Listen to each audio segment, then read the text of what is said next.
Tired of being censored on social media? Join 60s.net. It's black owned, black operated, and black moderated, and we make sure it stays a safe space for us to talk about all things black culture. We also got some cool gear like the FDM cotton crew neck, the Fearless Ancestors tee, hats, and more. Check us out at 60s.net.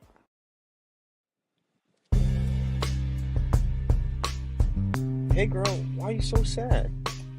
I just got banned from Twitter again. Should have been on 60s.net. Ah.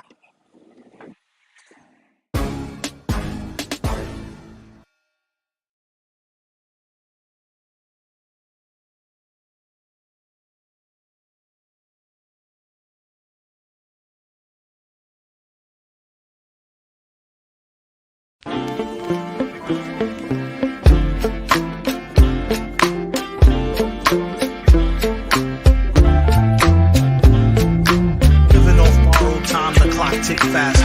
That'll be the hour they knock the slick blaster. Dick dastardly, a Muttley with sick laughter. A gunfight and they come to cut the mix master. And living the true gods. Giving y'all nothing but the lick like two broads. Got more lyrics than the church got ooh lords. And they hold the mic at your attention like two swords.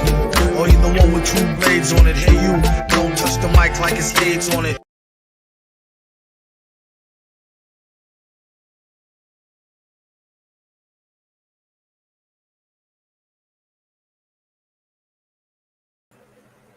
Shout out to the United Empires of Alkebulan. Welcome, welcome, welcome once again to the beatzillapdx official show. I am your host, beatzillapdx officially, and this is the weekly wrap-up. So let me go ahead and get that on there. Get the first band cracking. How is everyone doing this Friday? Hopefully everyone is well. All right. So as you're coming in, please like and share. You know. Yes, indeed. Oh, thank you. Definitely, I felt like breaking it out today. So, okay, why not? It's been a minute, So let's see who we got in the house tonight. We got Judah Queen, View of One, Chief Moderator in the house. We got Queen Adia. One Who Cares, S. Mont, Pearly Battle, Rayvon Johnson, Buginez, on Anoyela Arquette, Tasha Peters, and Desmond Works. All right, grand evening. So as you all are coming in, please hit the like button, hit the share button. If you are new to this broadcast, and wondering why you cannot access the chat, it is because you have to be a subscriber of this channel, which is free. All you have to do is hit the subscribe button and you can enter into the chat and participate along with everyone else that you see right here. And, and stick around, because we have interesting conversation here, Let's see, can't. Okay, got it. Let's see all. Okay, so it looks like I'm live on 2 channels. I don't know if I'm able to go live here or not. Am I? Let's see. Because I'm live on one Facebook channel right now. Well, we'll just leave it at that. So we'll just rock it like that. Deneen Soul, welcome. So, looks like we have a lot to talk about. Which is pretty much the topic of the day. Silent D Productions, welcome. We have a lot going on in the world, and they want us to care about some things that we just can't seem to muster up the energy to do, which is, rightfully so. And, a lot of people are upset, and especially foundational Black Americans, because we are taking the stance of this situation really does not have anything to do with us. And quite frankly, it doesn't. It will. It has, of course, grand scheme implications, but as well also did the fall of Rome for the captives and subjugants of that regime.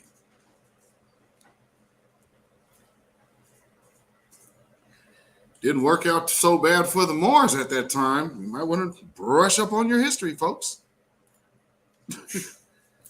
Exposing international white privilege and those who fight against critical race reality. And this is what we are talking about today. Of course, we have this madness that's going on. So we can't forget about that. We have to revisit this little conversation and exchange. There's even more to update about this particular conversation, and more importantly, this woman here on the right of your screen, who is Kimberly St. Julian Vernon. They call her an historian, and like I spoke to y'all on my last broadcast, I think myself and others in the new black media are telling you that some of these things are just looking a little theatrical. You know what I mean? Matter of fact, I need to see. I don't even know if I have that. You know what? I meant to put that video. So if those who are on my Instagram, y'all seen the video to where there's they're trying to basically stage a somber moment of all the dead bodies. And so they have all these bodies staged out.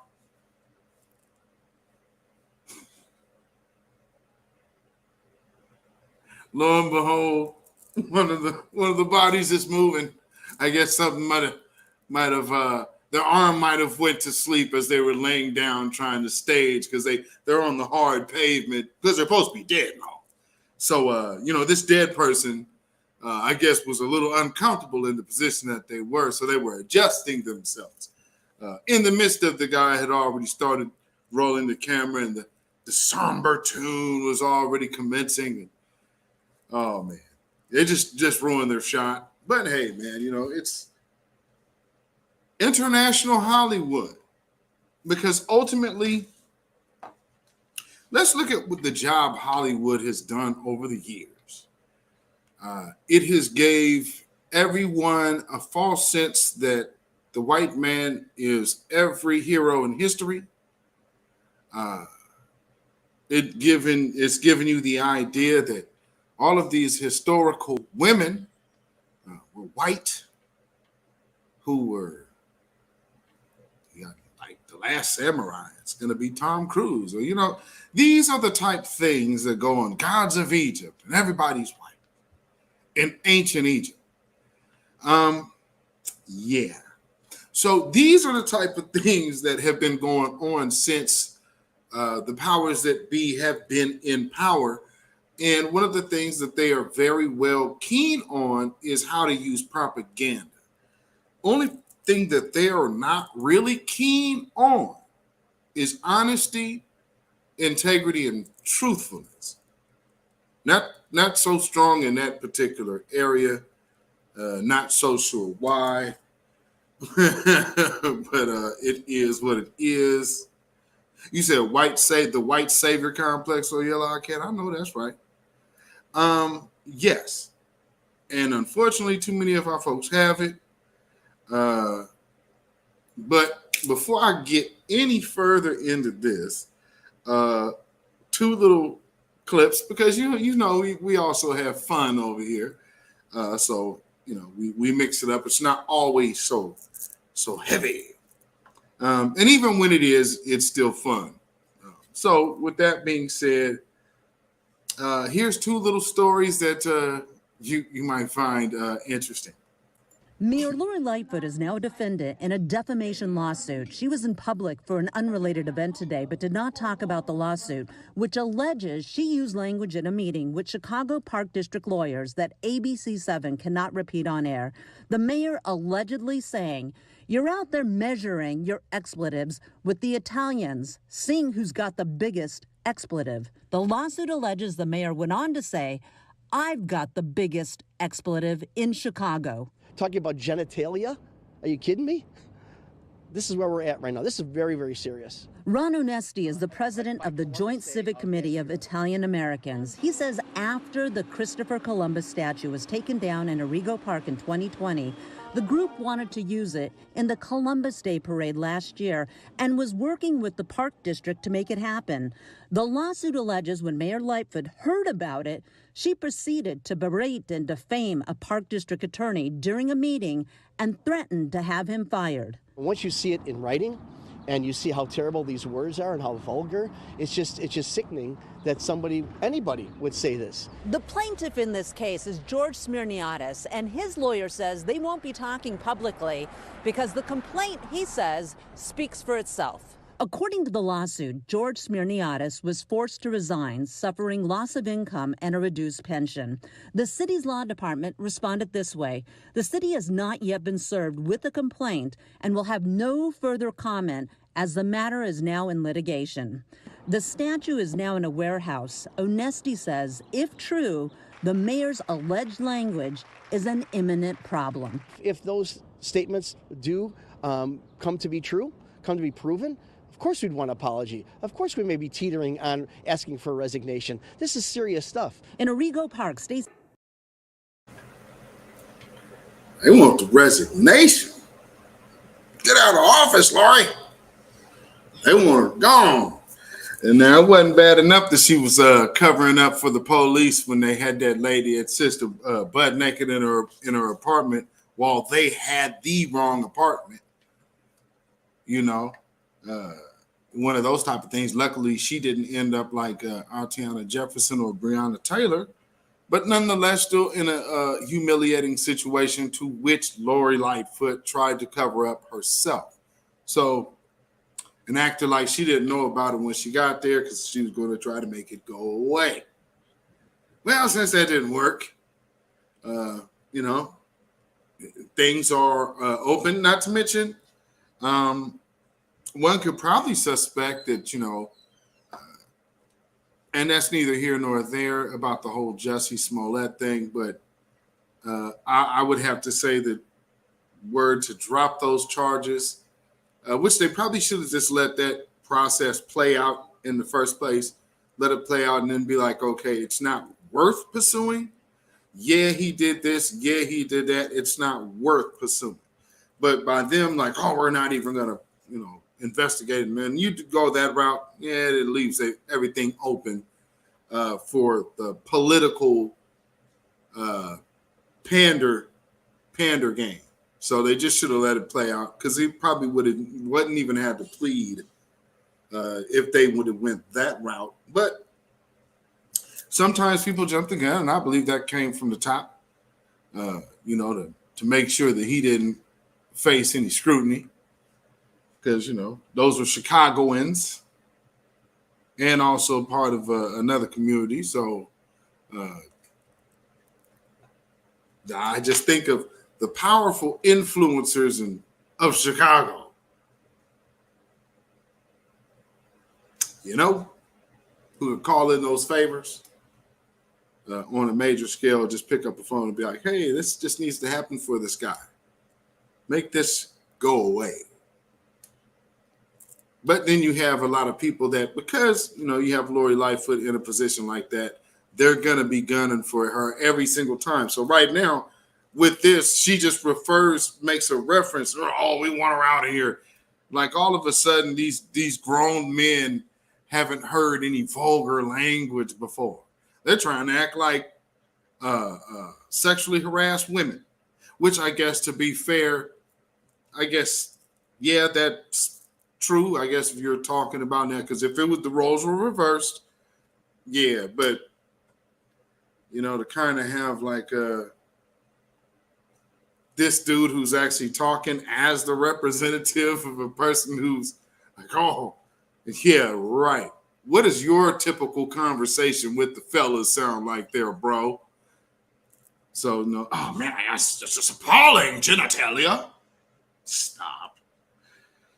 So, in other news, this whole situation has came about because Biden gave his speech this week.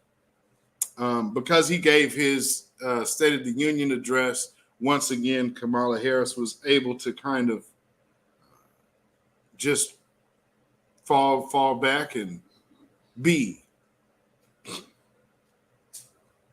Because it doesn't never really work out too well when she speaks on her own. Check this out. Break it down in layman's terms for people who don't understand what's going on and how can this directly affect the people of the United States. So Ukraine is a country in Europe. It exists next to another country called Russia. We campaign with the plan. Uppercase T, uppercase P. The plan. Do you plan to visit the border? Not today. But I have before, and I'm sure I will again. I said I'm going to go to the border. And when are you going to the border, Vice President? The administration has asked. I'm not finished. We've been to the border. So this whole thing about the border. You haven't been to the border. And I haven't been to Europe. And I don't understand the point that you're making. And I'm being clear with you right now. Yes, okay. And so if you're interested, I'll continue to be clear. There are a whole lot of people, especially people who live in rural communities, who don't, there's no Kinko's, there's no Office Max near them. It is time for us to do what we have been doing, and that time is every day. We are doing it. But should we have done it sooner? We are doing it. What do you see as the biggest national security challenge confronting the U.S.? What is the thing that worries you and keeps you up at night? Frankly, one of them is our democracy. You don't feel misused or underused? No, I don't. When folks vote, they order what they want, and in this case, they got what they asked for. I went off script a little bit. Let's really be clear about that.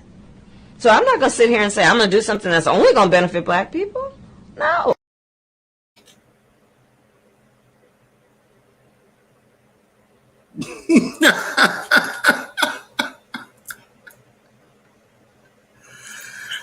Oh, man. How in good faith can you vote for that? How on earth in good faith can you vote for that? That just makes no sense to me. Because all that tells me is, well,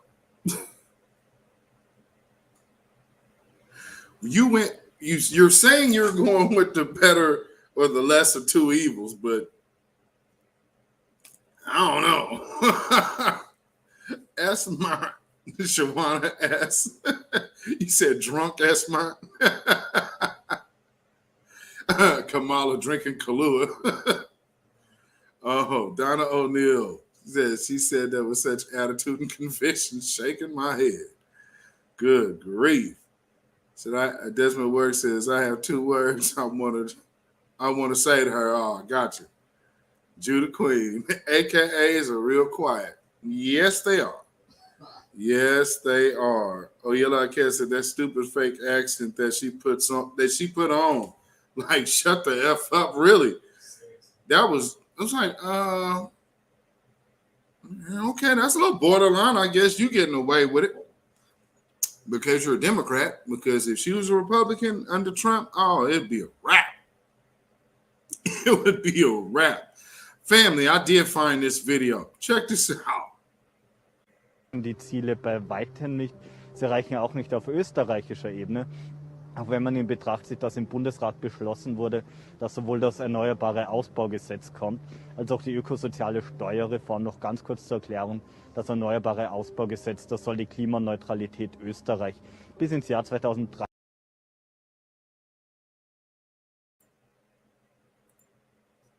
I guess the course was a little bit uncomfortable. I'm not certain what was supposed to be happening right there. Lord.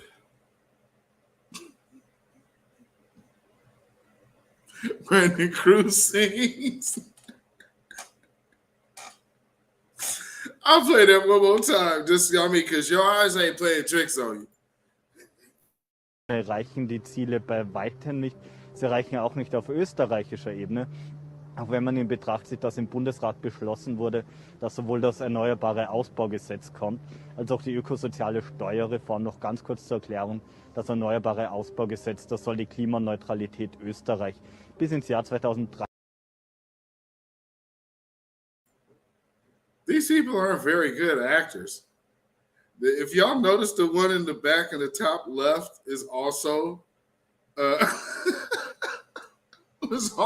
moving.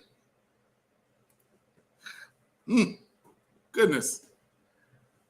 Yeah, man. Hey, it just reminds me of the propaganda like this. That's what I'm saying. A lot of stuff we seeing.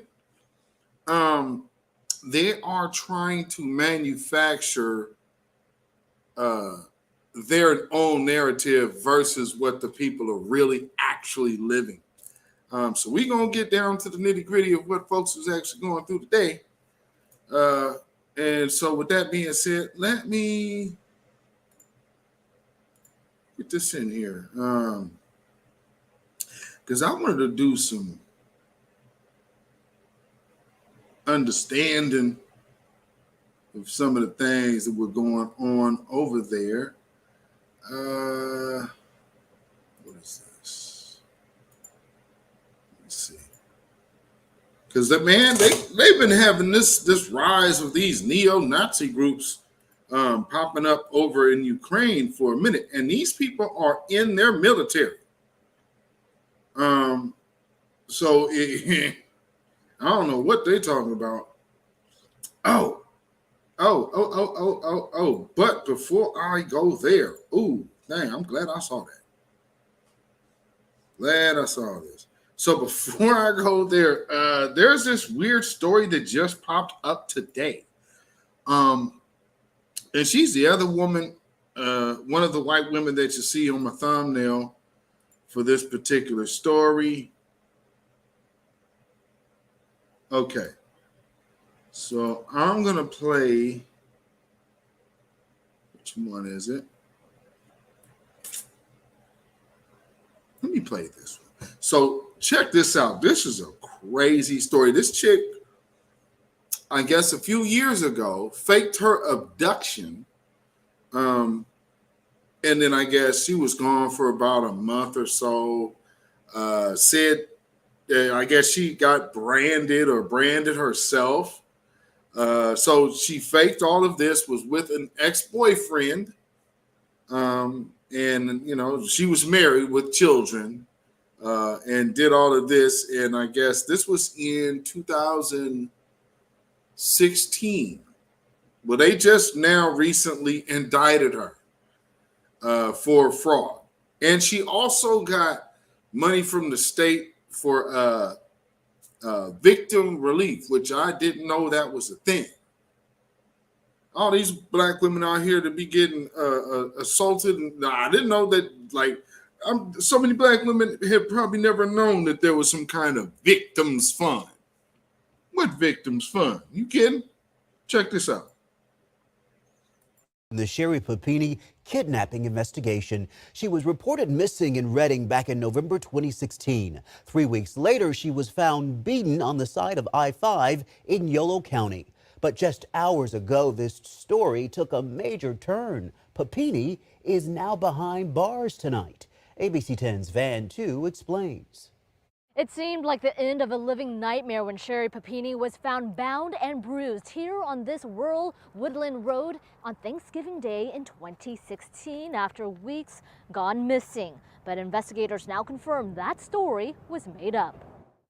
Then 34 years old, Sherry Papini made national headlines when the missing mother, who sparked fervor at search parties, made a miraculous return, telling investigators she was kidnapped at gunpoint by two Mexican women. Suspect number 2 was the older of the two suspects. They branded her. So I just wanted to see her, so I just ran past everybody and I throw open the curtain and she was there. This was her husband, Keith Papini, overcome with emotion, breaking his silence to ABC's 2020 after his wife's sensational homecoming in 2016. But investigators now say she branded herself. The anguish his wife put him through, all a lie. 6 years later, Papini is under arrest Thursday for making false statements to federal agents and engaging in mail fraud. In August 2020, the Department of Justice says Papini was presented evidence that she was not abducted, instead staying with an ex-boyfriend. But she continued making false statements. They also say she was paid out by the California Victims' Compensation Board more than $30,000 over the course of 4 years. Current Shasta County Sheriff Michael Johnson said the arrest signaled a great day for the department, which was thrust into the national stage and subjected to harsh criticisms at the time. In a Facebook post saying Papini drained at least $150,000 and countless hours in resources. Adding, quote, "Not only did this charade take valuable resources away from real criminal investigative matters, but in a time where there is serious human trafficking cases with legitimate victims, Sheriff Papini used this tragic societal phenomenon to gain notoriety and financial gain." Now, if convicted for lying to federal officers, Papini faces a maximum 5 years in prison and a fine of $250,000. And if convicted of mail fraud, that carries a sentence of 20 years and a fine of $250,000. Now, the Papinis have been out of the public eye for years. As you can imagine, this arrest has shocked many people. Tonight, I spoke to the man who helped in the investigation. The family, obviously, Keith Papini, his children, I feel that they are the true victims in this situation in terms of their mother, their wife has not only gone missing, back in 2016 for upwards of 1 month, and their family feared the worst. But when she came back, and now that they know that this was a hoax, it has to be probably the most traumatizing thing that anyone could ever experience, and hopefully most people never experience. Cody Saffin is a private investigator hired by the family when Papini disappeared. He says he was surprised by the news, but was more surprised when she turned up alive. He says that is when this part of the investigation ended.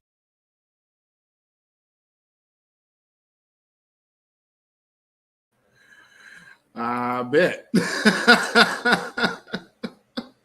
I bet it did. Oh my goodness. How you doing, Tanya Zion? Oh my goodness. Lord. So, understanding the title of today's broadcast. So hopefully that helps you understand a little more. Exposing international white privilege and those who fight against critical race reality.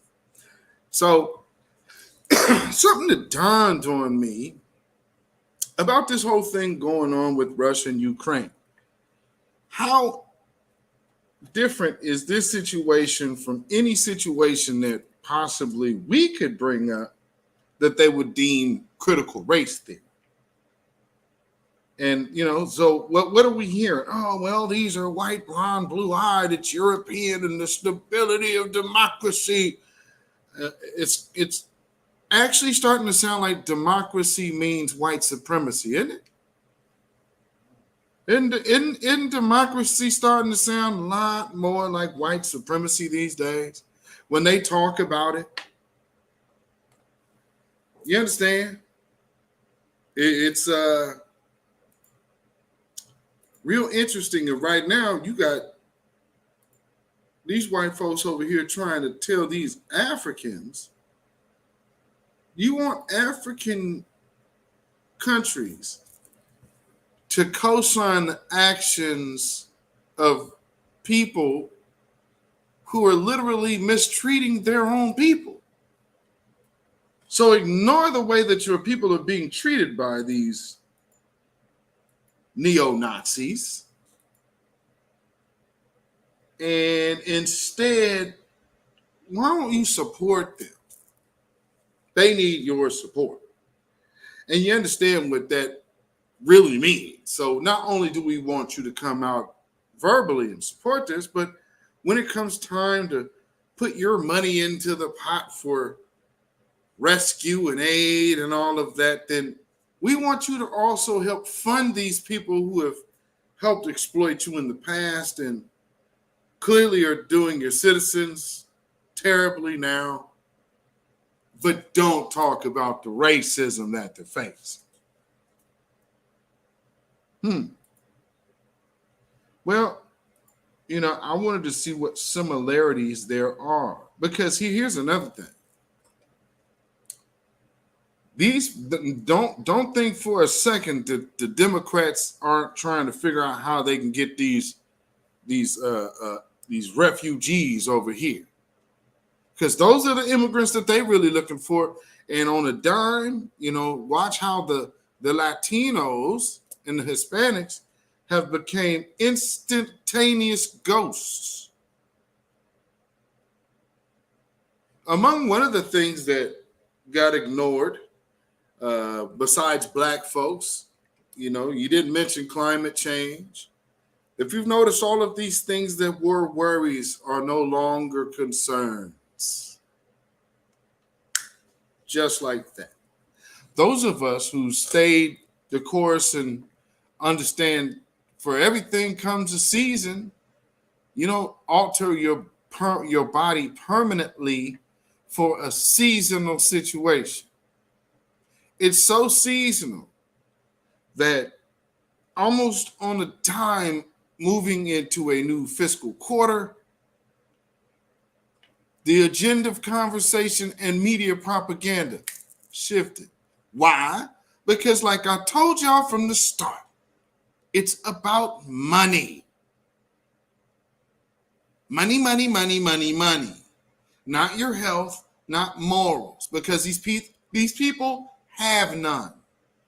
Some of them weren't even born with it. And so for those of you who have lied to yourself and told you hate is taught, no, it ain't.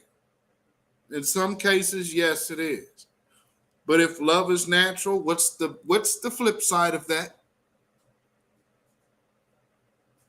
Just as someone is born gay, someone is born straight. Well, then someone is born to love and someone is born to hate. That's the natural order of things. That's the yin and yang logic. If you look at a balance, you got to have it for balance. Black folks seem to approach every situation with one side. Jesus takes care of all. But we're going to totally miss the point to where a false balance is abomination to the Most High. So if you really are true, don't listen to the liar tell you what's there. You better get it for yourself. Because the truth is going to be the truth no matter what.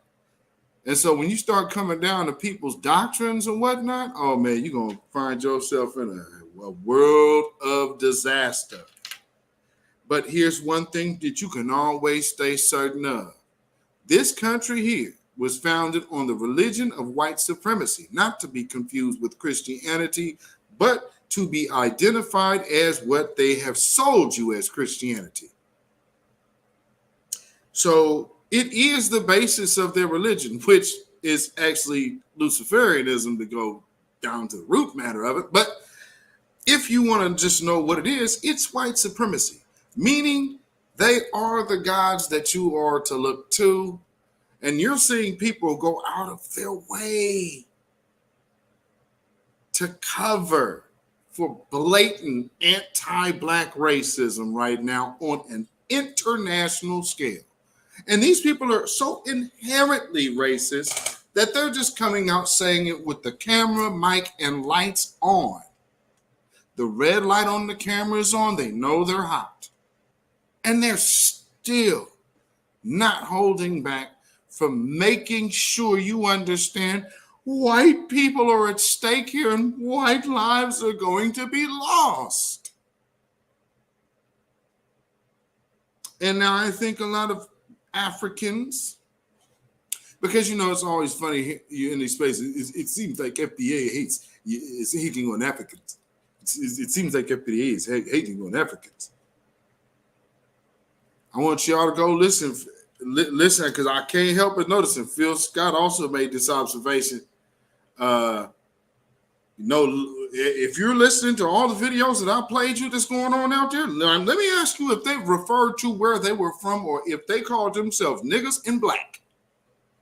The one video I played, he said, oh man, they're going to take all the white folks and leave the niggas behind. You can easily tell he's an African. You can hear his accent. These folks went from, I'm from Ghana, I'm from Kenyan. Oh no, we are not like you. We are not the same, to, oh, we black, oh, we niggas. Boy. My, what a day makes. Could change people's perspective overnight. But what it's not going to do is having us jumping in the mix of neo-Nazis. Because, see, we're in America. We already know what we see. Now, for some folks, they might need a little bit of refresher course, because if you've noticed, something else that has also fallen out of the media's mouth, white supremacy, white nationalists. January 6th, Trump is inciting and empowering racists.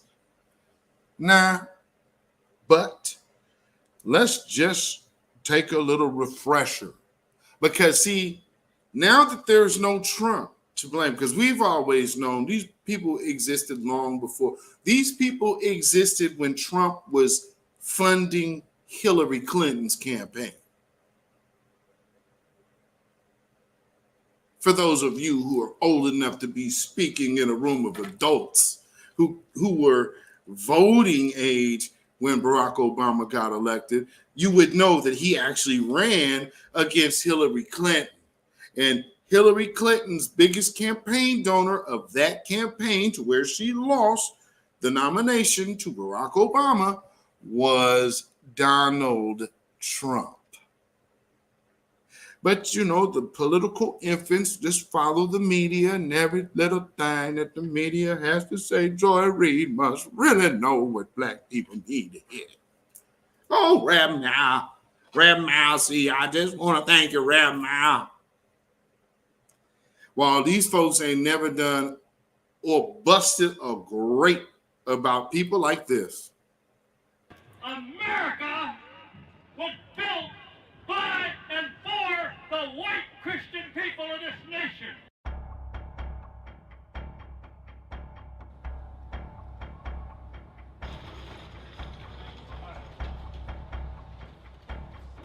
We have been seeing, really ever since Barack Obama first won election in late 2008, a growth in groups on the radical right. In 2008, we went from about 150 so-called patriot groups, anti-government radical groups, to something like 1,360 groups in 2012. In the last year, though, Donald Trump has added fuel to that fire in a very big way.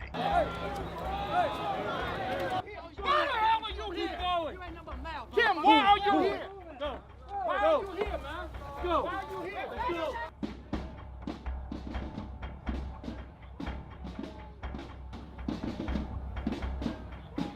Al Gore and George Bush and people like Mitt Romney and these people, they're all the same. You know, they're all the same type of candidates. So it's pretty interesting this year to see something a little bit different. So.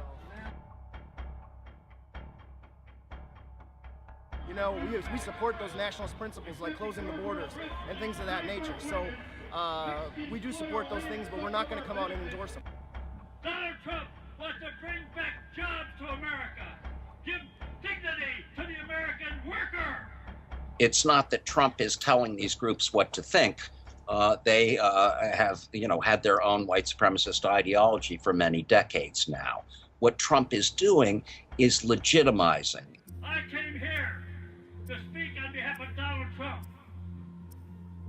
I've never met the man, but I can tell that he has nothing but the best interest of this country in heart.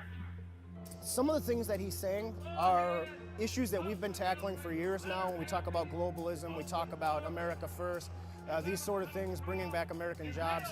These are things that he's hitting on. So it's put a lot of our nationalism sort of becoming mainstream. All we want is to change America back to what it was. We do want to see whites, rise and have our own state here in this country. I do think that Trump will probably help the movement grow as a whole. We may not see that reflected at rallies, but I think we will see it reflected on the number of people who are engaging with the ideas of the white supremacist movement, whether that's electronically on the internet or in actual person and face-to-face encounters.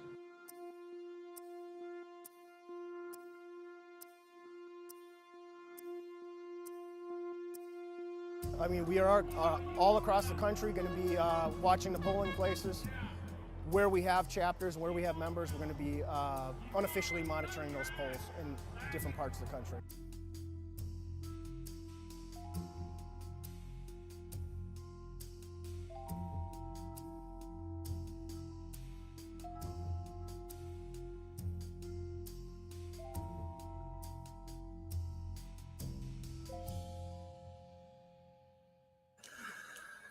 Oh, Rhythmless Nation.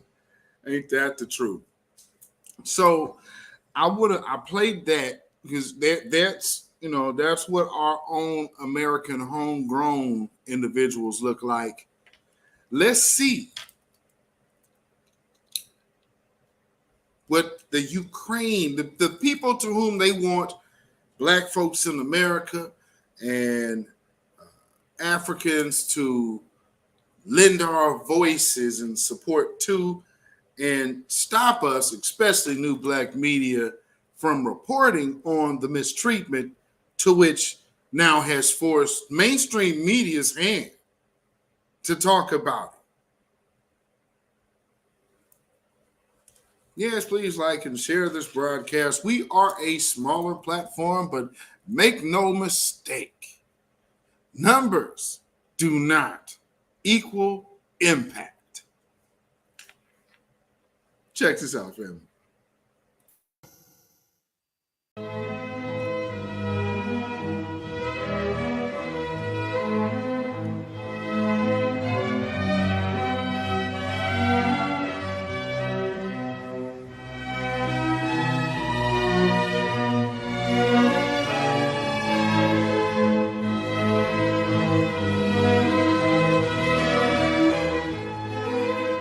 In place of the defiant speeches, the somber strains of Beethoven now ring out over Independence Square.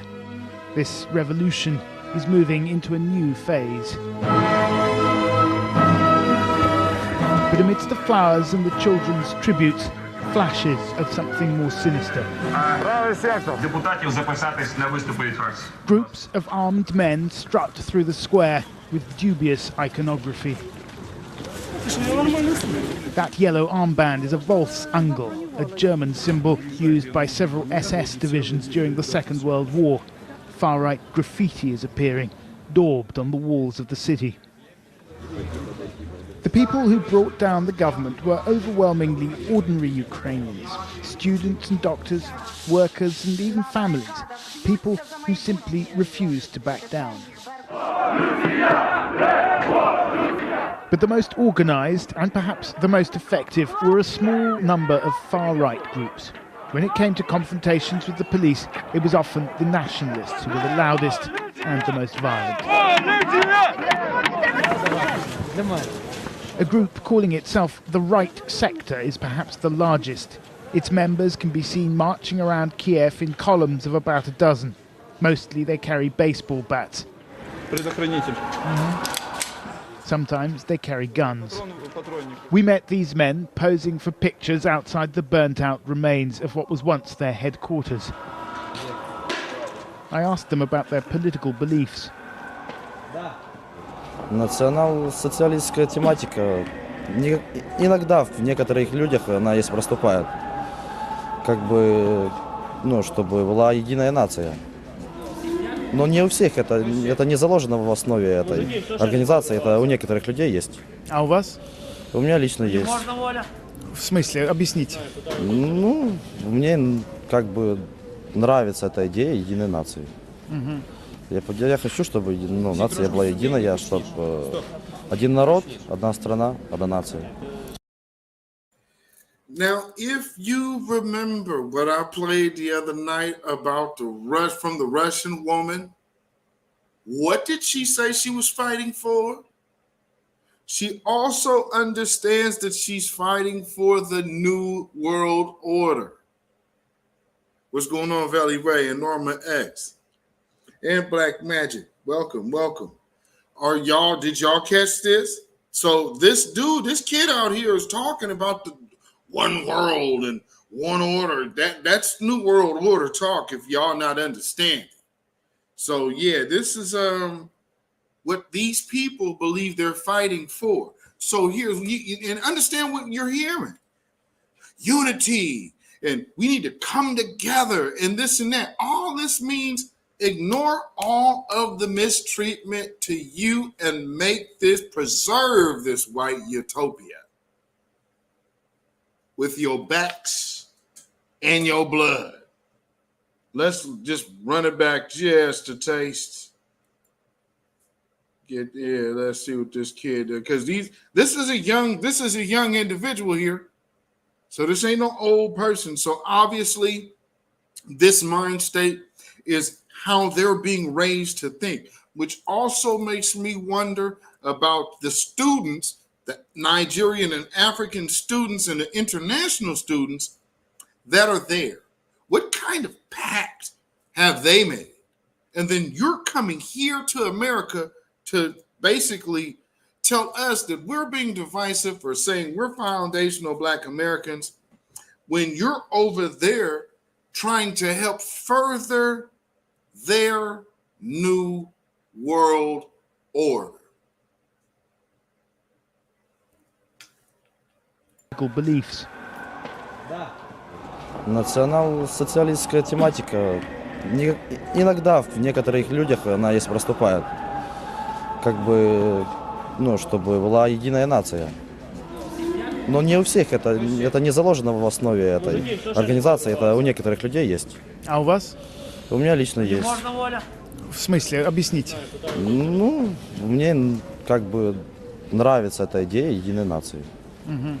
Я хочу, чтобы нация была единая, чтобы один народ, одна страна, одна нация. А это подразумевается что? Что...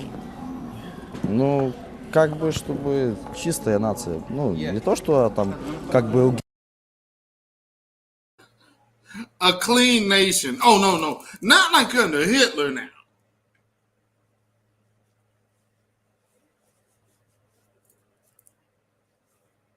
A clean nation?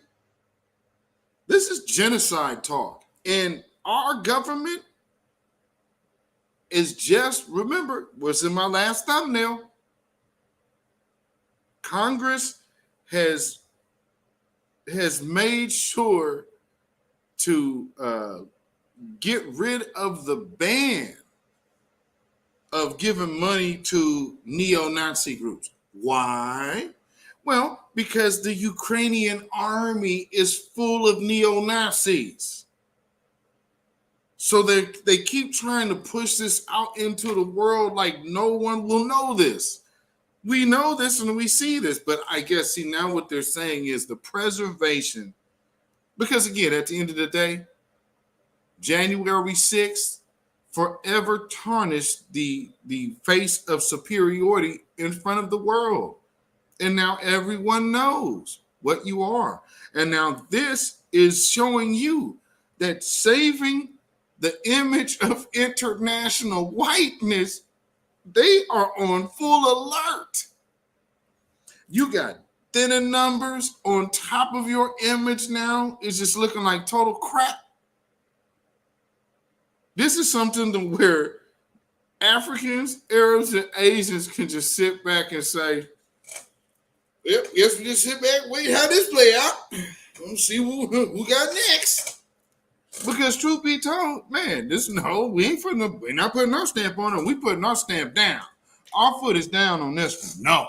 That's why they had the little Congressional Black Caucus coming back after the State of the Union, so they could put a black face on support. So they wanted to put an African-American face. I'm from Texas. I played professional football. I'm from the NFL. You know I'm from the hood. I had a single mama. I didn't know my daddy. See, I'm relatable, and I speak for all of our other baby mamas out here in America. We support you, Ukraine.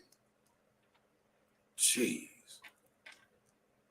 I mean, the level of pandering to protect this system. Let Babylon fall, damn it. I swear, these people are going through, but let this be a lesson of who really wants this thing to stay up. They trying to plug every little hole in the dam they can.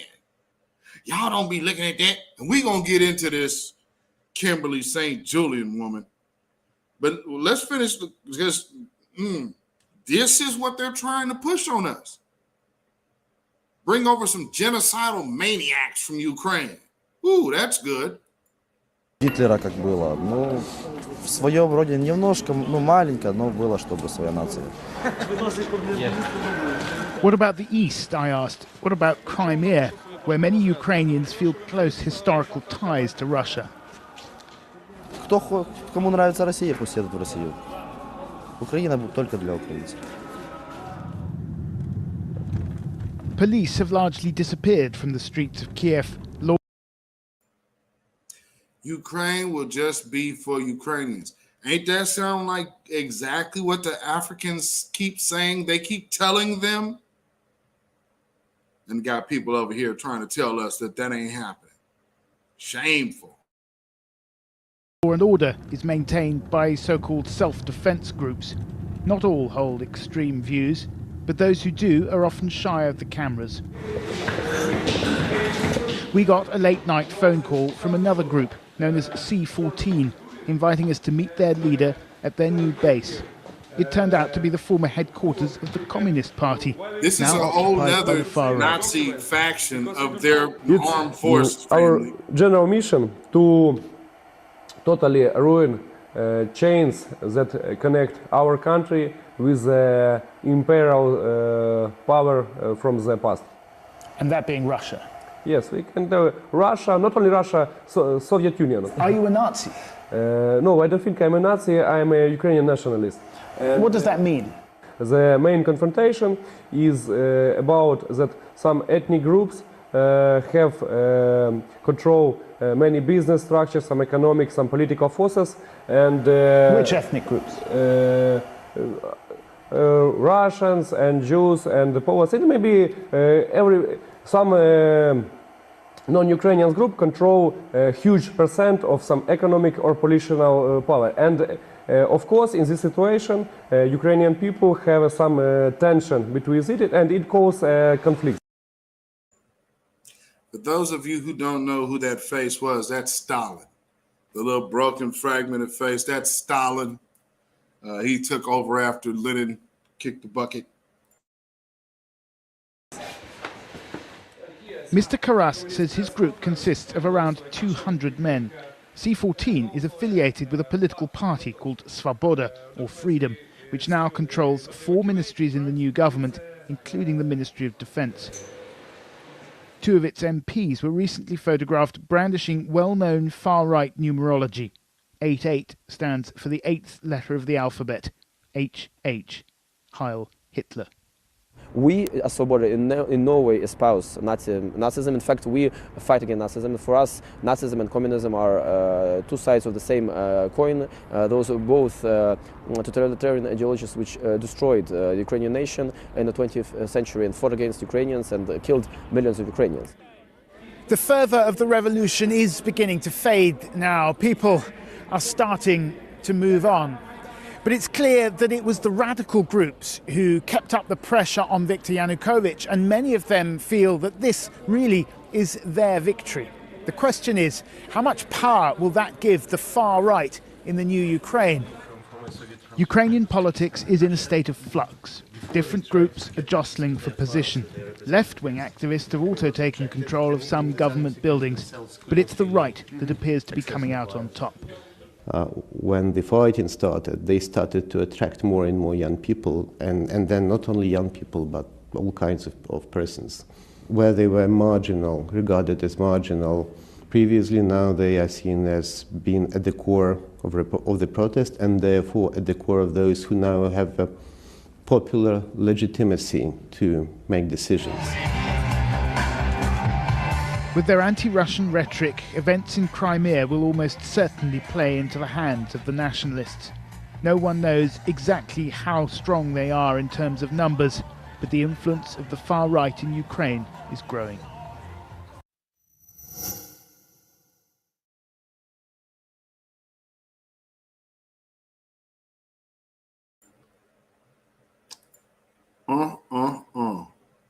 So let me bring this up to your attention. In Georgia, where I'm at, the Senate down here just approved a no permit concealed handgun bill. Really? Imagine if these Ukrainians came here with this going on. Same thing in Texas. Interesting. Interesting timing, isn't it? And the way things have been reported has just been crazy. We got people over here trying to tell us certain stuff ain't happening. Don't focus on the racism over there. I mean, come on, man. You got to know that. Man, miss me. Miss me. You dig? I know that's right. Oh, let me see here. Where I want to play next.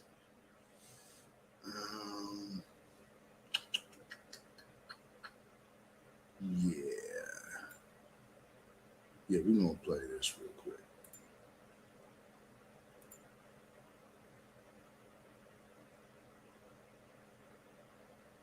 Let me try this again. I'll do something wrong here. I'm trying to bring this video up here. Bear with me.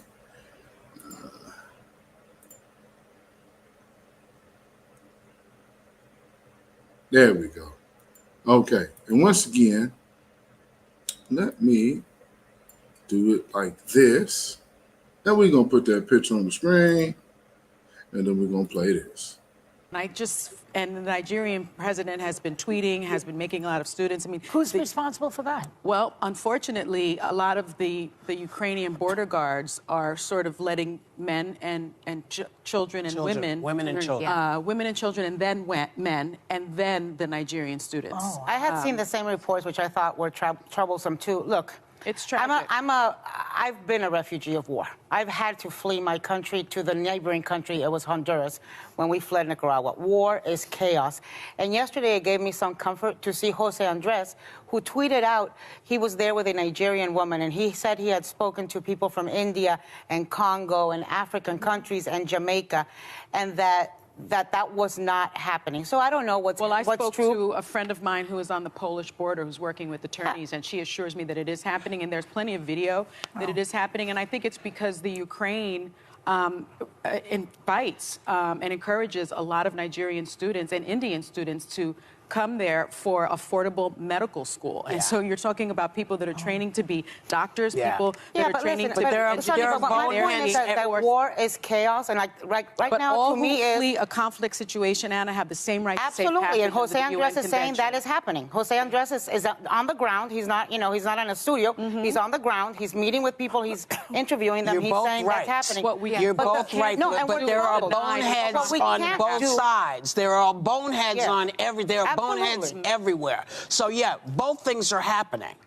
Both things are happening. People are able to get out, and a lot of people are not. The bottom line is, what the people are doing is they're standing up and helping folks get out. They're trying to help people get out. And the other thing is, and I want to commend...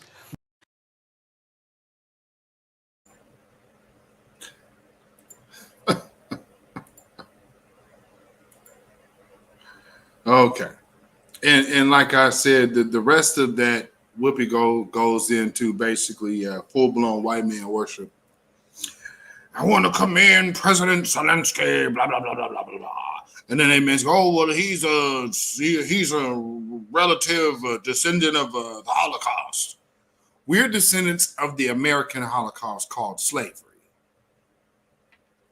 We can't seem to get any recognition of that. And what's so funny is everybody else who's went through that ended up being a protected class. Funny. We can't seem to get that type of love. But instead, we get people like Anna Navarro who will come over here and say, man, it's about black and brown. Black and brown when the money's going down, when the money might be coming around and you can get some protection and some covering. Black and brown, black and brown, black and brown. Then the checks come out. Oh, no. She went full white supremacy to stay on code with them. So don't fool yourselves about that false sense of a coalition because it does not exist. And when I posted this video that obviously, went a little bit viral on Twitter. Family, understand you are dealing with critical thinkers here. New Black Media did not just wake up yesterday and figured we'd be woke. So when a person brings out the fact that, well, so much for that black and brown coalition, and I play you this video, that is something called sarcasm. Because, see, I expect your intellect to be high enough to understand that in this time, you got to know by now there ain't no such thing as no black and brown coalition. So I understand people, oh, well, there ain't one. I never believed there was. That's why before you comment on posts, you should subscribe to this broadcast. And so then you'll be informed from which perspective you're actually responding to. Because there's a lot of people that are in this particular chat who watch you make an ass out of yourself while trying to usually be clever. So instead of embarrassing yourself in front of thousands of people, then maybe just keep it simple, get some premise and context, and understand nobody needs your prison babble on my timeline. Thank you very much. People see, when they see, oh man, this person likes this person retweeted that. Well, shoot, let me go ahead and say something because maybe I'll get some clout. Damn, man. Is this what we have came to? Like everything got to be about being seen. Come on, man. You have something to say. That's like the people that get into spaces. First people to put their damn hands up. Hey, who do we got here? Hey, yeah, man. Man, I don't really know what the topic is. I don't really got nothing to say. But yeah, so what y'all talking about? This is a space with thousands of people. Everybody got a perspective. It's always that one person. First person put their hands up like, I'm eager to say something. No, you were just eager to be seen. In these spaces of go to celebrity gossip and go do that there. This is news and politics, journalism. People are researching. You have to be somewhat learned before you open your mouth in these spaces. That's why a lot of people will get us confused because we're all black, but there's a lot of black content creators, number one, especially who aren't FBA. So they really don't do what we do because a non-FBA black content creator will never attack white supremacy live. Never. And I put money on that one. That's a big fat never. So you don't see, you're not going to see any of these people ever coming out here talking against white supremacy at all. And it's funny too. People be talking about shit. Tariq Nasheed, why don't you battle Jared Taylor again? Why?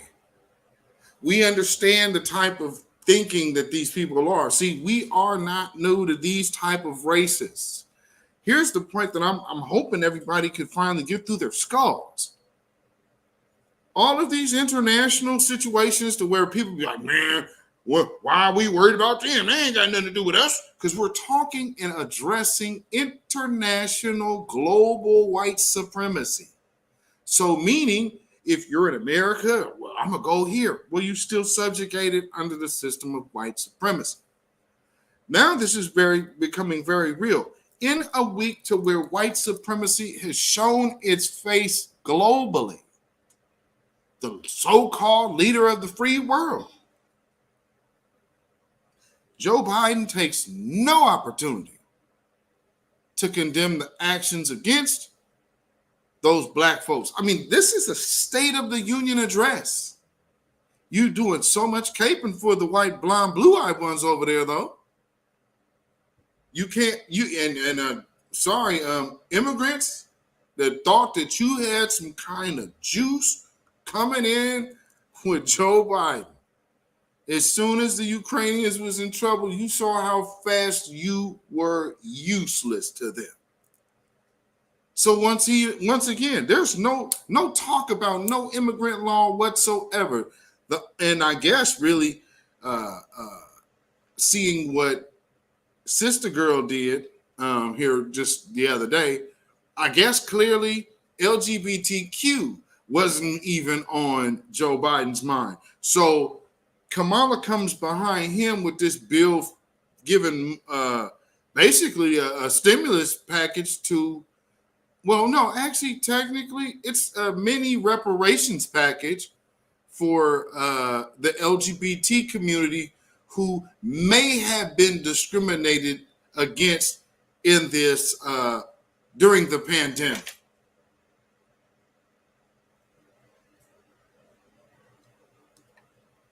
Wait, sexuality? Let me guess.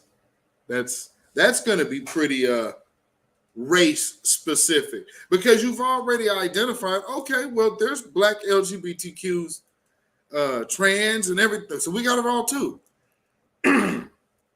Every community does. Excuse me. So what does that mean? Does that mean that our black brothers and sisters in your community also get broke off the same way as the non-black people? I guess that will remain to be seen. Now, if that's the case and it's distributed evenly, I'm not really tripping on that other than the fact that you still, once again, are doing something to smack black folks in the face. But if that is something that somebody actually asked for and got it, I mean, because here's our problem. Our black leaders refuse to make a petition for anything on our behalf. That's why we don't need to call them our leaders. On top of that, we need, because see, I don't know about all of these other groups. I don't know what particular party they sway with. Because when you talk about the Hispanic vote, the Republicans can get it, the Democrats can get it, or whoever else is out there goes with it. That means the Hispanic vote is a nonpartisan party. They're respected and looked at, same as the Asian voting bloc. You have to go get them. Black folks have this thing to where you're just tied to one party while everyone else shops. Black folks are still slaves. And, oh, well, because you can lie to yourself and tell yourself you free in Jesus Christ, which is absolute bullshit. When you're sitting in chains and you're eating poison, telling yourself, hey, I'll pray over this big old piece of ham. Like the consciousness of actually purposely eating healthy eludes you because you can pray over your food. That's why people like this can get over on you. And then when people like me tell you truth and logic, it sounds like absolute bizarro world to you. Because you've only listened to garbage. Lies, hypocrisy, and a bunch of reprobate idiots that couldn't tell you which way was up if they were in the sky. But hell, as long as they can convince you that they know what the hell they're talking about, guess it's all for the good, isn't it?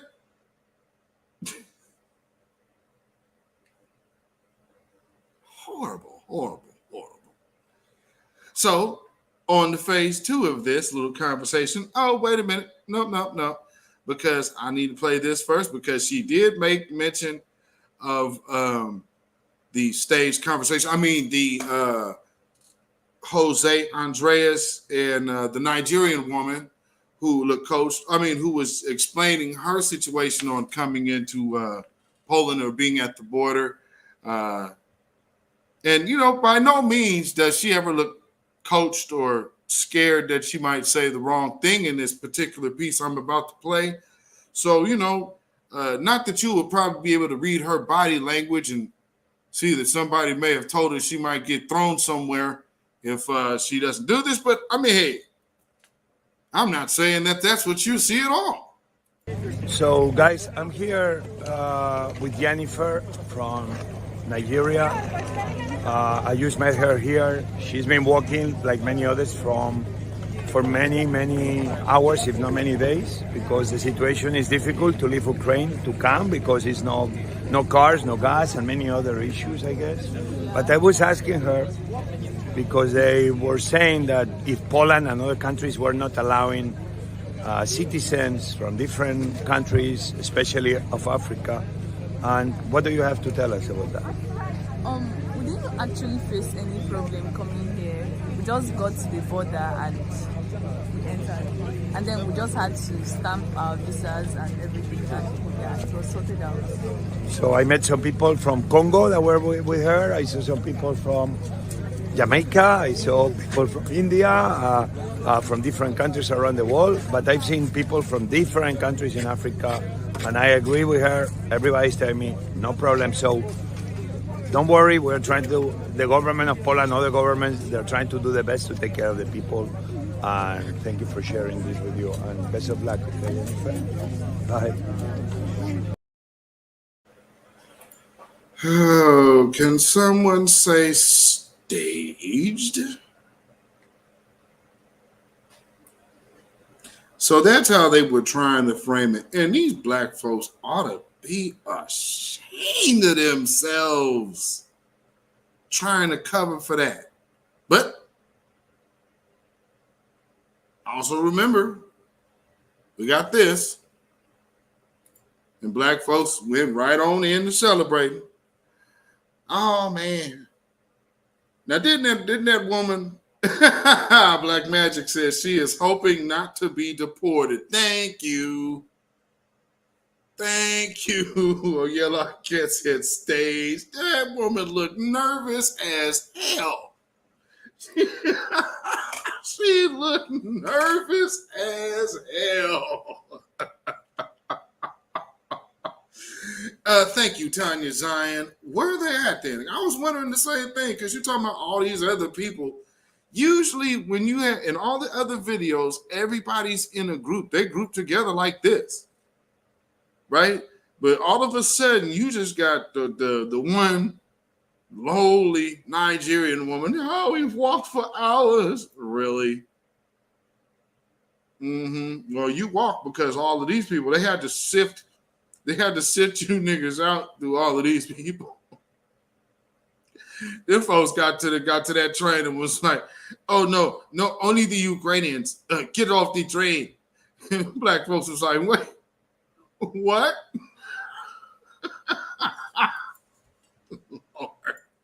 So, yeah, family. We're not winning with the whole representation matters line because no. This ain't representation on your screen. And just to add insult to injury, we got people like this, and then on the the propaganda arm of things, we have this mammy in the middle. We have this very, very, very questionable mammy here on the right. I would have to assume that she is probably LGBTQ, as well as never really been around black folks like that. And then the white man over here on the left, Mr. CIA himself, who is basically here just to make sure these mammies, these nigresses, make sure they get the correct message out and downplay any type of anti-black racism. And most importantly, Joy Reid, make sure that you understand. Don't you ever trust information from no black or African person. You have to get your information from good white folk. And also, you know, just non-Ukrainians from around the world who study in Ukraine not being able to get out. We're just showing some of those pictures right now. And it's created an opportunity for disinformation and for fracturing the united support that there has been for the Ukrainian effort. What do you make of the potential for that to become a problem? Because we don't know who is doing the denying. I think it's a really good point, and we're already starting to see the fracturing across social media where people are saying Ukraine is racist, so why are we supporting them? Or Ukraine is a white country, this is a white problem. And that fundamentally misunderstands Ukrainian history and the ethnographic makeup of Ukraine. Ukraine has Afro-Ukrainians, and these African students are residents of Ukraine. They're Indian residents of Ukraine, Roma residents. Ukraine is a multicultural, multi-ethnic country, and we have to keep that at the forefront. And yes, these videos that we're seeing at the border are horrifying, but we should also focus on the fact that there are a lot of people on the ground helping. A lot of people, including myself, are marshaling our connections on the ground to help these students get through and to get to safety. And many of them are getting through and getting to safety. We have to be very careful with how we frame this question, but also to the extent we allow our emotions drive our responses. The best thing to do is to try to navigate this as well as we can and provide resources, because Russia will take advantage of this and use it as disinformation, as we have seen with the George Floyd protests in 2020 and we've seen in the 2016 election. And, you know, it's really important that you said that, because we've been talking about this just in our meetings today on the show. And you know, what I've said is that I want to hear from, you know, the African Union. I want to hear from specific countries that have students. And folks out there, listen to official information that's coming from these nations, not to somebody with lots of numbers after their title on Twitter, because that's not the best source of information. Just for your understanding of. So you make sure you listen to all them good white folk, and if any black person come along telling you something contrary to what these good white people done said, well, you ignore them, because they stuck on stupid. Whew. Ooh, Tanya Zion. Yes, indeed. You said she make your blood boil. I know that's right. Norma X said temporary students doesn't make your country diverse. No, it does not. Lord. Says she's a disgrace. Good grief. So, oh man, yeah. So let me get to this other joint here. Yeah, so let me play a little bit of this, and then we finna get into what, because this other woman, she hit the BNC and had something to say. But here's some more truth. You've seen the situation in Ukraine. You've seen how the world is responding. Now let me show you how the world is covering this invasion. I'm talking about the media, especially Western channels. How are they covering Russia's invasion? With blatant racism. Let me say something at the outset. As journalists, we do not filter hardships and pain. We do not see caste, color, or gender. And we have stuck by this principle. When the Taliban stormed Kabul, we stood with Afghans. When Ethiopia attacked its own people, we questioned them. When unarmed black teenagers were gunned down in the US, we joined the outrage. Today, we are doing the same. We see the plight of the Ukrainian people, and we have reported on their hardships. But what about the Western media? They too are reporting on the crisis, on the war, on the refugees. But they do not see hardships. They only see race, the color of your skin, the color of your hair. Let me show you exhibit number 1. This exchange happened on the BBC, the so-called Guardian of Unbiased Reportage. Listen to how their panel describes the refugees from Ukraine. It's very emotional for me because I see European people with blue eyes and blonde hair being killed. People with blue eyes and blonde hair. That is why the so-called expert on the BBC is emotional, not because the people are homeless, not because their country is being invaded, but because their hair is blonde. On social media, a lot of people are defending the BBC. They say it's a guest, not their anchor. Let me take you back to September last year. Another guest was speaking on the very same channel, South Asian expert Christine Fair. She called out Pakistan's links with the Taliban. Do you remember what the BBC presenter did? She shut her down. She said it was violating the channel's unbiased coverage. So exposing terror links is a violation. Blatant racism and white supremacy is fine. Gold standard indeed. Now for exhibit number 2, NBC News from the US. Listen to this. These are not refugees from Syria. These are Christians, they're white, they're very similar. Very similar to us. How so? Because the Syrian refugees are Muslims, their skin is darker, their hair is not blonde. So Europe does not want them. And remember, this is not being said at some white supremacy cult. This is happening on live television. Exhibit number 3, CBS News, another American broadcaster. Their reporter is appalled by the war, not because there is death and destruction, but because it is happening in Europe. Like Iraq or Afghanistan, this is a relatively civilized, relatively European city where you wouldn't expect that or hope that it's going to happen. So Iraq and Afghanistan are uncivilized countries. Their people are uncultured. Their regimes are irresponsible. So they deserve war. They deserve hundreds of bombs and years of occupation. What about Ukraine? According to CBS, no. Ukraine does not deserve war or hardships because Ukraine is civilized. And now for the final exhibit. This one is not from the West.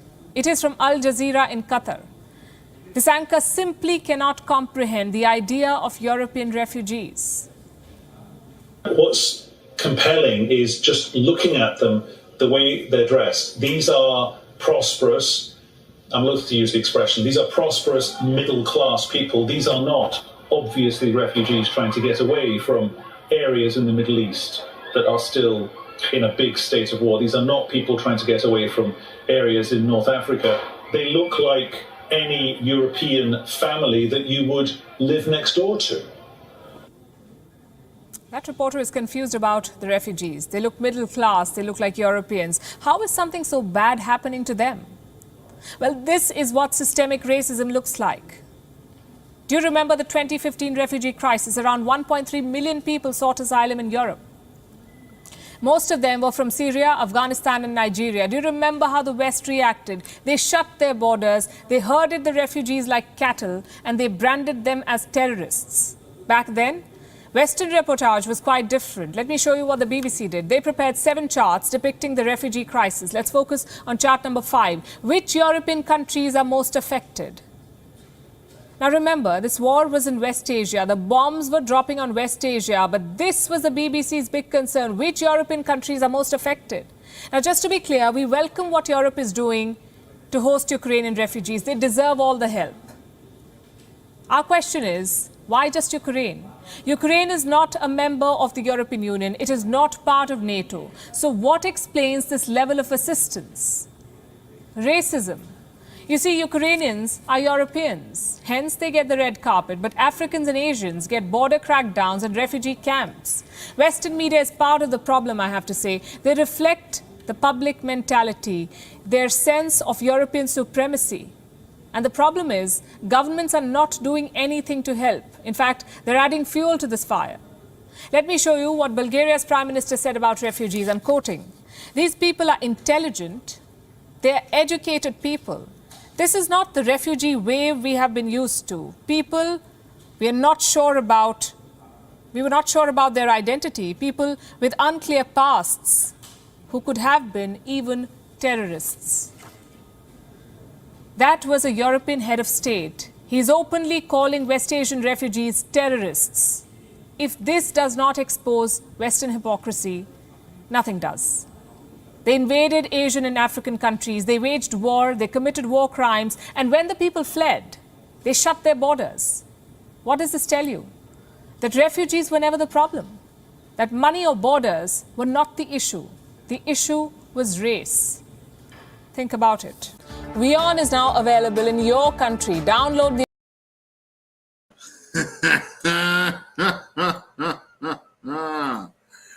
Well, and she's right. It's race. And we have all of these people who are supposed to be so black who are trying to tell us that we're missing the point when we see exactly what's going on over there. And let me see. Hopefully I downloaded this video because I want to show y'all one of these sisters over there. Let me see.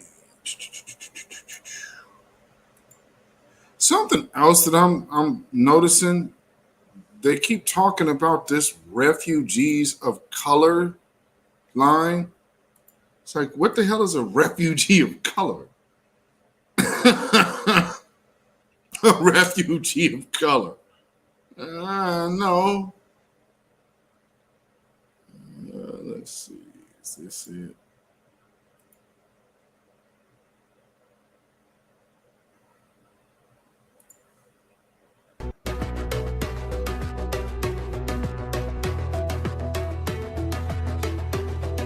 Welcome back, everyone. I'm Kira Phillips. So glad you're streaming with us today as thousands of people flee the violence in Ukraine. Worrying accounts now of racial discrimination are being reported throughout the evacuation efforts. The United Nations High Commissioner for Refugees is now confirming to us that there are cases of discrimination in admitting refugees. And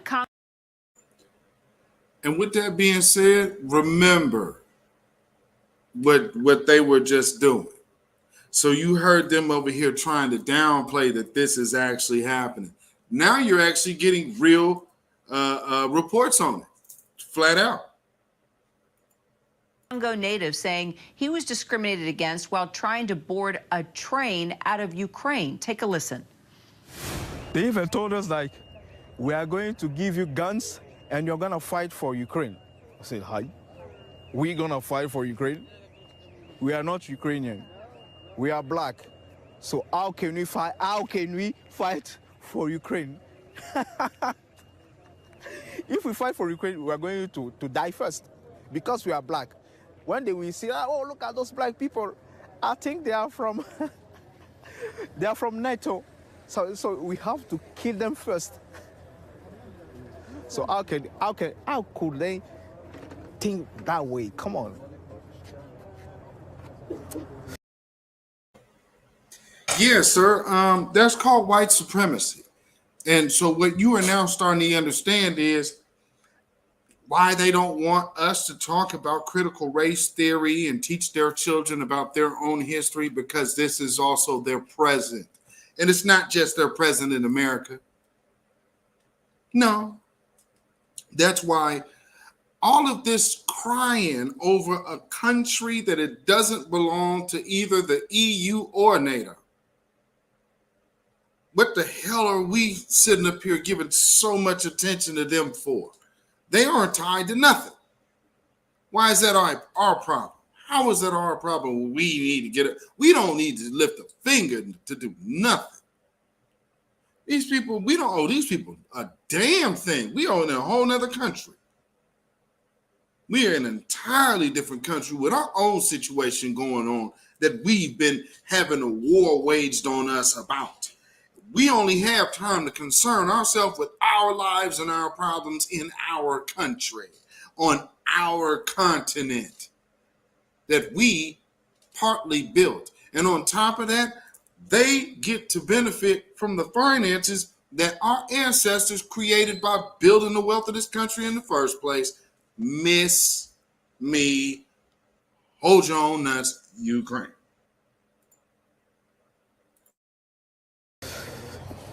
Ukraine. Wow.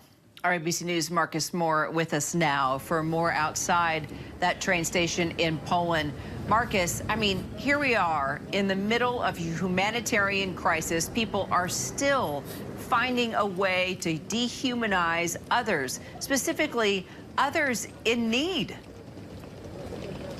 Kira, it is an ugly truth that is once again bubbling to the surface in the midst of a war, in the midst of a humanitarian crisis that is now unfolding here in Poland and Ukraine and in neighboring countries. And you heard from that gentleman there. He's 34 years old. He's lived in Ukraine for the past 9 years, originally from Congo, and he said he left the Republic of Congo for a better life, to escape the political situation, the strife there.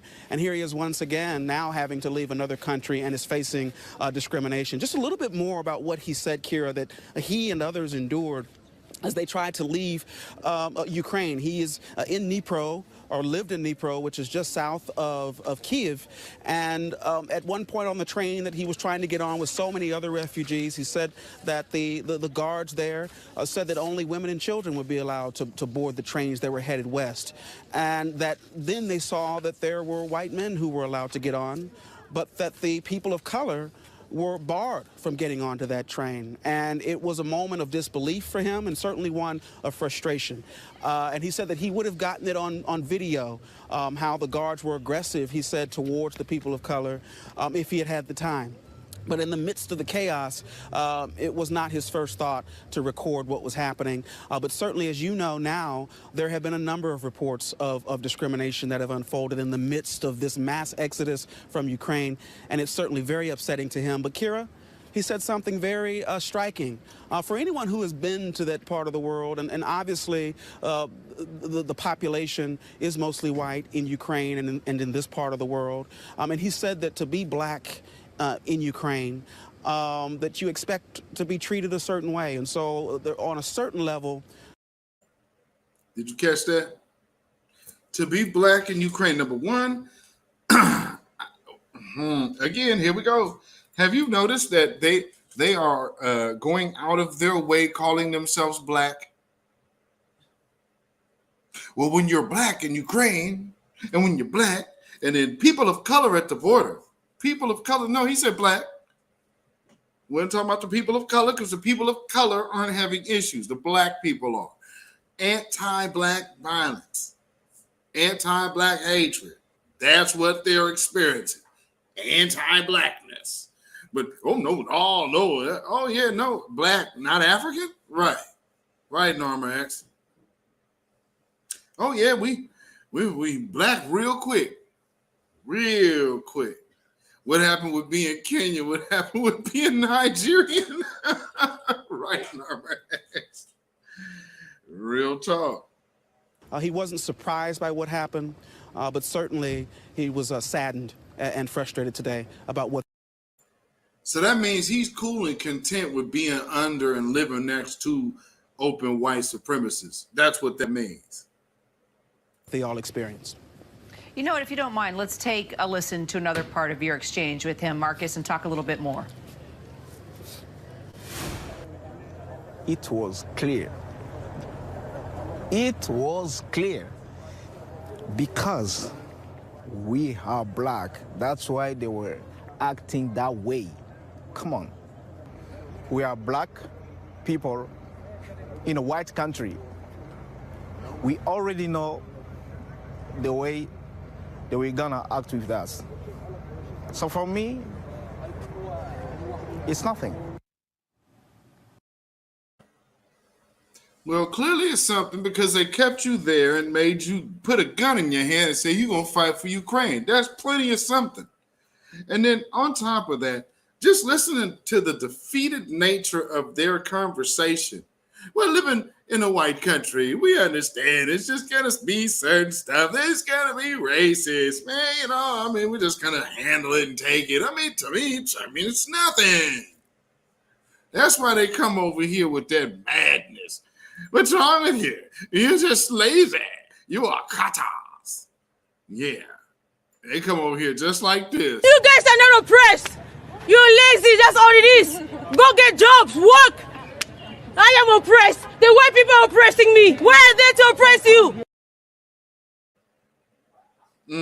And then you go get this experience. Wow, that's amazing. It's nothing. You know, I wonder how many others are facing a similar situation, Marcus. I mean, could he give you any insight on that? Are you meeting others with a similar type of story? Yeah, he said that if it was a person of color, man or woman, that there seemed to be a different experience for them, and that at one point, some of them were even pushed and shoved and beaten, is what he said. So, but in particular, he said that if you appeared to be from Africa, that you were subjected to clear discrimination, and even tonight, Kira. We have heard reports of incidents where people who appear to be from Africa have been harassed by members of right-wing organizations, even tonight, and that there was an incident where the police had to show up to near one of the border crossings to allay the situation that was happening there.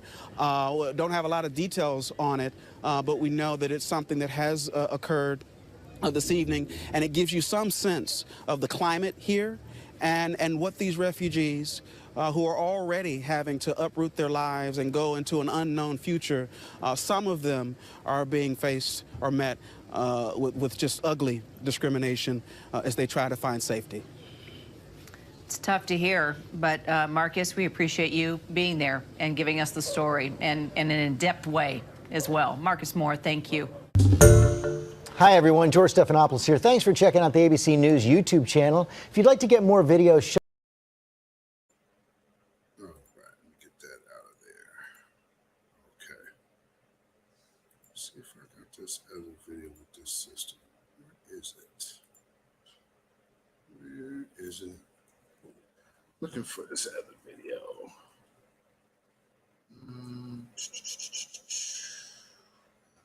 Bear with me for a second. So what do y'all think about that? You know, we have these people over here trying to basically completely deny all the stuff that's going on over there. And now the international media is now having to respond to it. And our media, of course, the ones who were basically the ones trying to ignore it. I think this is the one I want to show y'all. Let me see. Okay, let me get this video in here, because I'm pretty sure this is the one I need to show y'all. Because I was like, let me see, because I've been seeing all the things and the ways our people have been getting done here. So I'm like, well, let me go see what the media is really trying to put together for these other folks out here. Because, you know, they're going out of their way not to show the black folks. But, you know, when you see a story, Ukrainian families torn apart. Y'all had a pregnant woman walking to a damn border. Cut it out. So check this out. This is what they want you to see.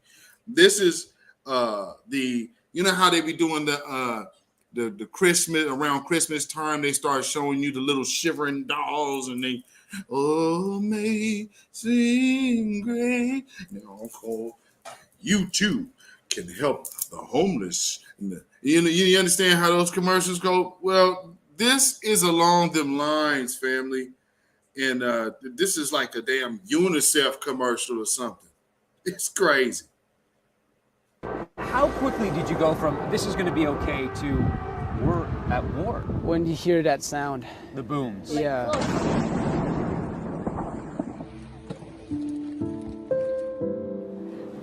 I was forced to quit my country, and I didn't want it. It's like, if I want to cross my country, it should be my decision to quit my country. It feels awful. I don't know, we start from zero there, but it will be better for my kids.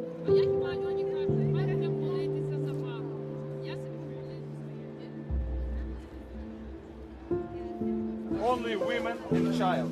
After that, there will be your turn.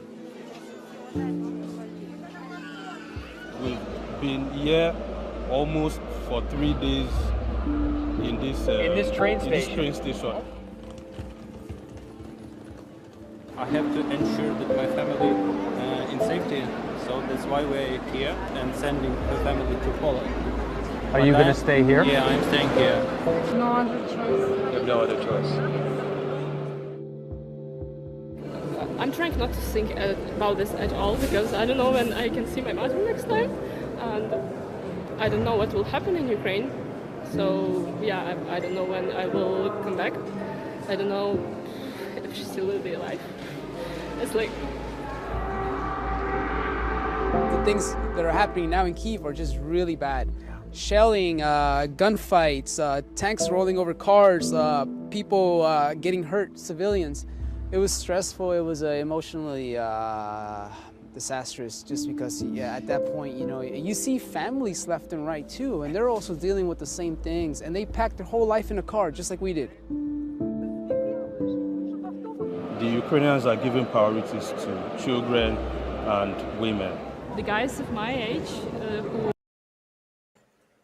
Did you see how fast they keep putting the black dude up there? They just flash him on the screen real quick. Oh, yes, the men and the women. And, of course, none of us black people. I have classmates who are in military services. You know, this is very tough. This is very tough. So I felt really bad that I had to leave. I wanted to stay, like I wanted like maybe donate blood or do something, you know, that I possibly could do. And I couldn't because I knew he's here and I need to take care of him. I'm responsible. And it was like heartbreaking for me. We don't know when we will be able to return in Ukraine.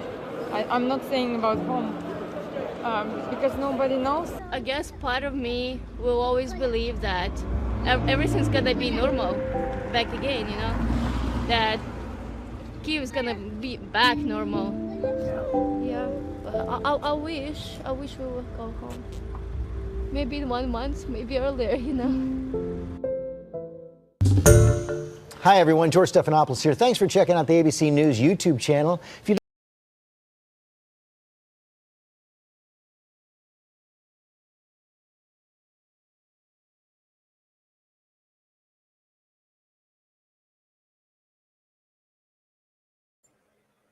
He said, oh, well. I know that's right. So, that's what they want you to see. And so, they want you to, you know, tug on the heartstrings a bit. And highlights. I'm sure some people actually, well, unfortunately, I know some people were moved by that. And we know that those people tend to partake of cereals like this. Because at the end of the day, any black person caping for these people who you already know got multiple factions of neo-Nazis within their military, so much so that the American government is having to loosen their ban against funding neo-Nazi organizations.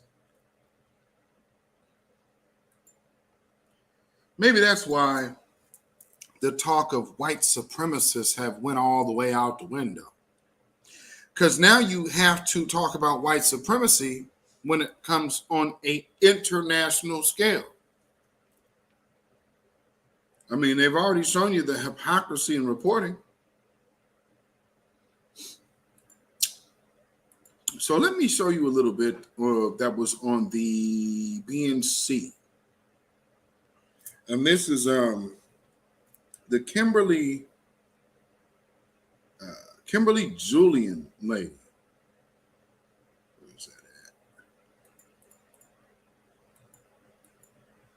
Okay. There we go.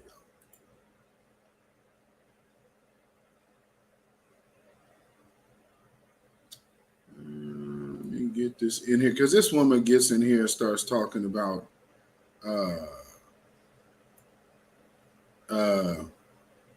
how basically there's Afro-Ukrainian, which of course, remember I've told y'all, like, yeah, there's native Black Ukrainians,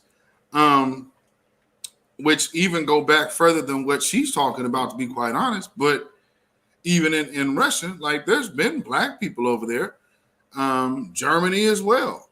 So that's not really new. I don't know, and it seems to, again, try to do a little bit of research on this woman, getting agent vibes, getting operative vibes from her. Just check this out. Just check her mannerisms and check out where she keeps trying to lead the conversation. So this is on the BNC, the Black News Network, or whatever. And let's see what they had to say. The United Nations General Assembly convened for an emergency session earlier today in response to the invasion of Ukraine. The vote was 141 to 5, with 35 abstentions to demand Russia halt the war immediately. Now, this vote comes as today marked the 7th day of the invasion that's left, according to the UN, at least 136 civilians dead and 400 injured, and forced more than 900,000 people out of the country. Among those fleeing Ukraine are nationals of African countries as well as others from around the Black diaspora. They've reportedly been facing discrimination at train stations and border posts and denied access to seek safety. Although there have been countless videos and personal testimonies shared across social media platforms, the European Commissioner for Crisis Management denied these reports. Now, real quick, the lady that's about to be speaking is the same woman. So the lady that this woman is about to speak to is exactly the same woman that was just on the last recording with Joy Reid. So this is the Ukrainian dude who's about to tell you what he thinks of the reports that are coming out about people being discriminated against. You think he agrees? Members of European Parliament for Poland assured us that these are fake news, that this is not true. And honestly, we have not been able to corroborate that. I have corroborated it. I have talked to Africans and Indians who have both said, they said that they were being pushed off trains, that they were being left behind. These are women and children. Any discrimination among people who are fleeing the conflict on the basis of any personal characteristic, including citizenship or skin color, is completely unacceptable. In a move accepting the validity of these reports and concerns, earlier today, the foreign minister of Ukraine announced on his Twitter account that the government has established a hotline, particularly for African, Asian, and other students wishing to leave Ukraine. Well, joining me now to break this all down is historian Kimberly St. Julian Varnon, who is a PhD student at the University of Pennsylvania.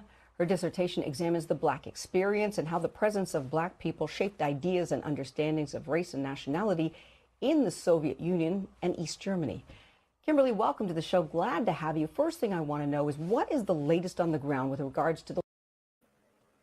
She's a student, not an expert. She's a student. Those Africans trying to flee to safety. So the latest on the ground that I've heard from my contacts is, one, many African students are now able to get through the border, particularly through Poland. Most of the reports we've seen and videos we've seen have been at the Polish-Ukrainian border. But I've heard very good things about African students getting through the Romanian border with no problems and no hassles. So a lot of this depends on which border you're trying to get through. But I've heard better reports. It seems since the initial and Russian invasion and the past few days, things have calmed down a little bit on the border with Poland. But I mean, I'm not sure what the European Union commissioner was saying because I've seen these videos and I've spoken to African students who have experienced racism and discrimination and harassment at the border. Yeah, thank you. I'm glad you said that. I mean, we could all see the video, so I don't know what was going on there.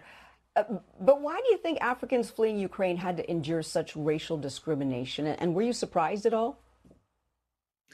No, I wasn't surprised, unfortunately. I did an interview the day before the invasion began, and they asked me what would happen to Black and Brown residents of Ukraine. And I said, I worried if there's a refugee crisis because this very thing would happen. And why doesn't this surprise me? So if you know the history of Eastern Europe, and particularly the latest 15 years, it's been really hard for Africans and people of African descent who are also Slavic to live in Eastern Europe. They face different forms of. Black Magic said, wasn't she the one talking about framing the discussion? Absolutely. Racial discrimination.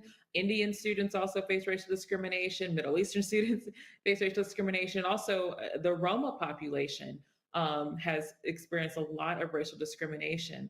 So the biggest example of this, I would argue, is in December, we saw footage from the Belarus-Poland border where Syrian refugees were freezing to death. They were trying to get into Poland. They weren't allowed in. So in this situation, unfortunately, no, I'm not surprised.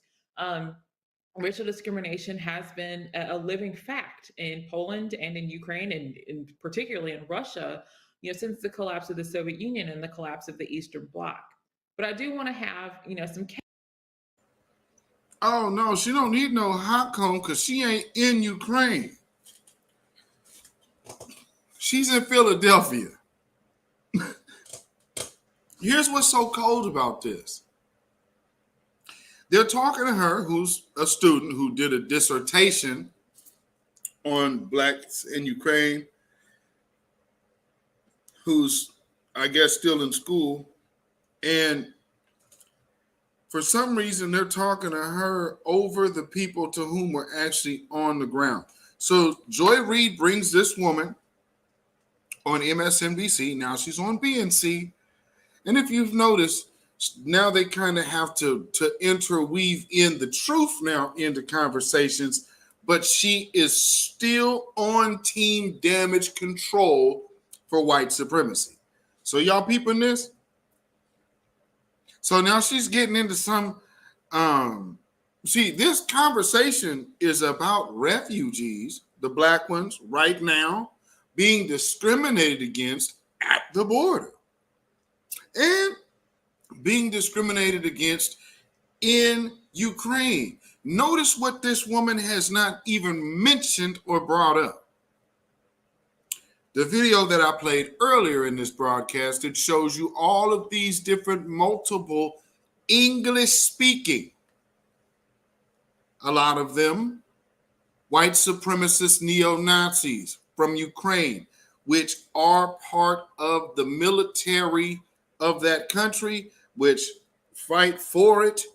So that's why the U.S. Congress has dropped its ban on funding neo-Nazi groups. That's how they're getting money to Ukraine. Because they couldn't get past the loophole because these groups clearly identify as neo-Nazis. But this woman, for some reason, has ignored. She can tell you about all the history of Black people in Ukraine. But something she's forgetting is if they're Black people and there are neo-Nazis that are the power structure, well, then you know good and damn well oppression is happening. Just like that the Congolese man said. What did he tell you?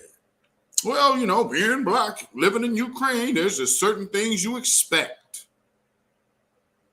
Meaning, even being around these people, you can expect them to be inherently racist. No critical race theory needed. So then maybe we need to reevaluate what the need is to get rid of critical race theory, or even combating the idea of talking about the truth. Because there's nothing that can happen in Ukraine right now that can trump what's happened in America. And then to have the nerve to ask Africans to literally speak up for the people who are abusing their people while they're guests in their land, behind them breaking their deal with Russia, which is what this is about. Everybody likes to get away from that. Ukraine is not innocent. See, here's where anybody who is looking at this, well, I feel for Ukraine, because those of y'all who are on my Instagram know there's a resident mammy who, and you gotta always enjoy when people only show up to cape for white folk. Always have this familiar sound and tone in their delivery. And it's always getting away from addressing white supremacy. Caveats with this, because I think we also have to understand this is a massive humanitarian crisis we're seeing at the borders of Ukraine with Poland, Hungary, and Romania. Poland has accepted, I believe, almost 500,000 refugees in the past 5 days.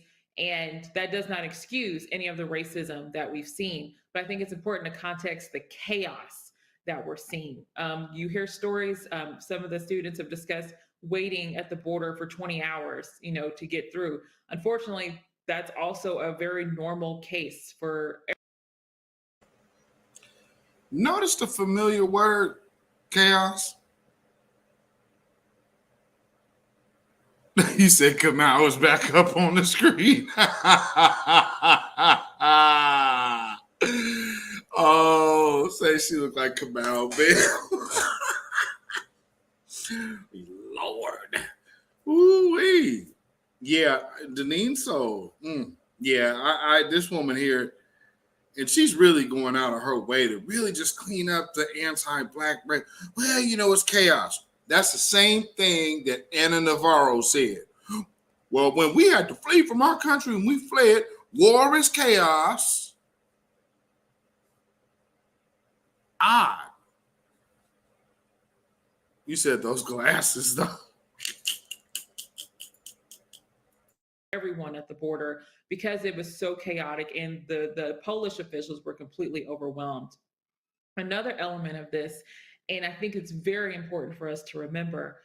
So I watched a video of an African student, and she was talking about how the students were separated, how they had a line for Ukrainians and a line for everyone else. And at first sight, this does seem like it is completely based on discrimination and racial discrimination. But this is why this context is important. And Ukraine has a visa regime with Poland. And throughout these types of refugee crises, we do see the country next door to the country that's, having the refugees that need to leave. They usually work with that country. So at the And here's the problem, because I'm going to call shenanigans. Ma'am, the country that those people that are being held back from the train going into Poland, which Poland is part of the UN, so are those African students. The only people who are not are the Ukrainians. They're not the EU, and they're not part of the United Nations. So truth be told, NATO's first obligation is to those Africans on the legitimate side of things.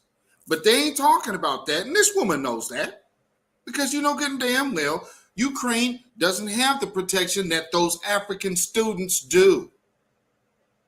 So then to have the nerve to come out there, you send this white woman over here to go tell these Africans, hey, we need you to support the Ukrainian efforts. What the hell would they do that for? You guys ain't even condemning the actions of these people against ours, and we're part of the group.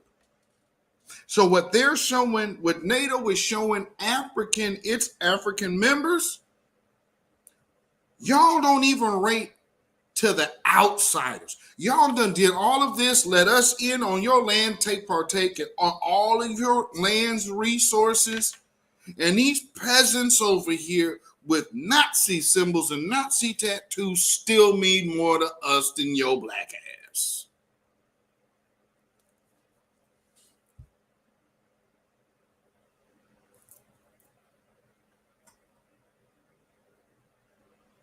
I guess this woman doesn't know that though, huh?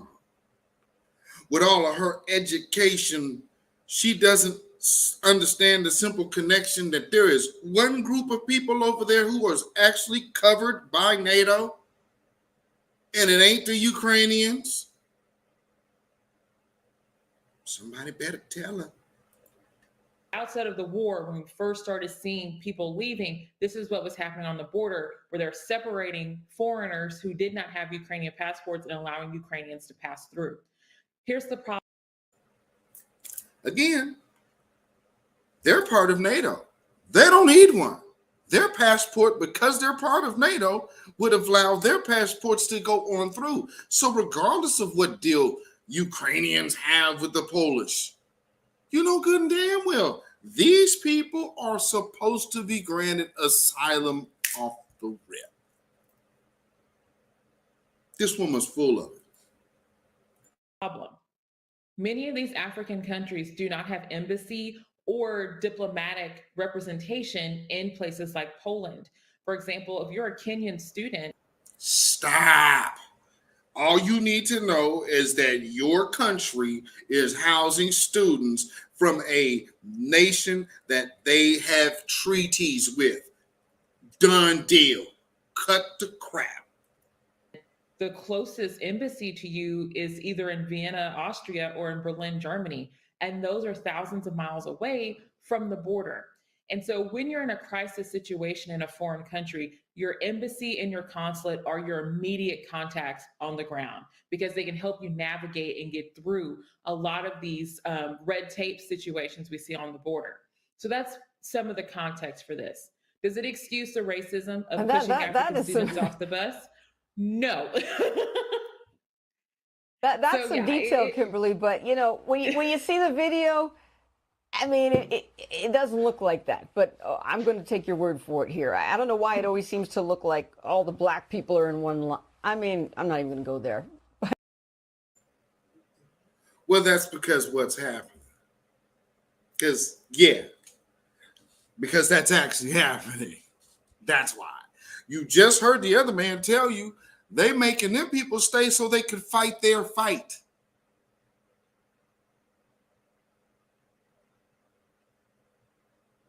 And what did he say? Oh, well, those people must be NATO fighters. Let's shoot them first. Because they're actually part of NATO. So if you got an African man over there with a gun in his hand, you now have a NATO soldier on your land. He's damn right. They're going to peel his cap back quick. You see how filthy these people is, and you trying to bring these people over here, and more importantly, want us to get, take that down the street. And you putting people up here like this. So now that they have to admit the truth, it's because obviously the first wave of defense was flat out denial. Don't believe anything until it comes out there. All right. Well, now it done came out. Now what? Now you guys are trying to cover up the fact that these people are trying to use NATO allied Africans to fight their war just for freedom? Where the hell is NATO? Where the hell is NATO? And she's over, well, they don't have any embassies on the ground. Huh? Which ally of America would need an embassy in a city to get anything? You know what they do? They go to the DHS office. They don't have to go to no damn embassy. They go get stamps and vouchers and all type of stuff. Oh, yes, right. Because, yeah, they don't come here asking for handouts and all of that, right? Ain't that what they say? Y'all ever been around y'all little welfare office in y'all towns? Who in there? Who in there? Getting free everything. Everything they can get for free. Who in there? You're going to see a whole bunch of dusty ankles and flip-flops. Come on, man. Come over here with that garbage. But see, this is the point, and this is why we ain't letting everybody just sit at our table like that, because y'all gonna go sit up under these people knowing they neo-Nazis. Well, that's nothing to me about the racism. I mean, hey, man, but man, this is just wrong. This is just wrong. When somebody tells you that they view and value a pet more than you, and then actually have to demonstrate it for you when it comes down to it, well, that's on you, idiot. We've been telling y'all dumbasses. These people ain't cool. There ain't no white supremacist gonna be a friend. There's a story today that just popped up. This dude he's only befriending black people to get close to him to kill them.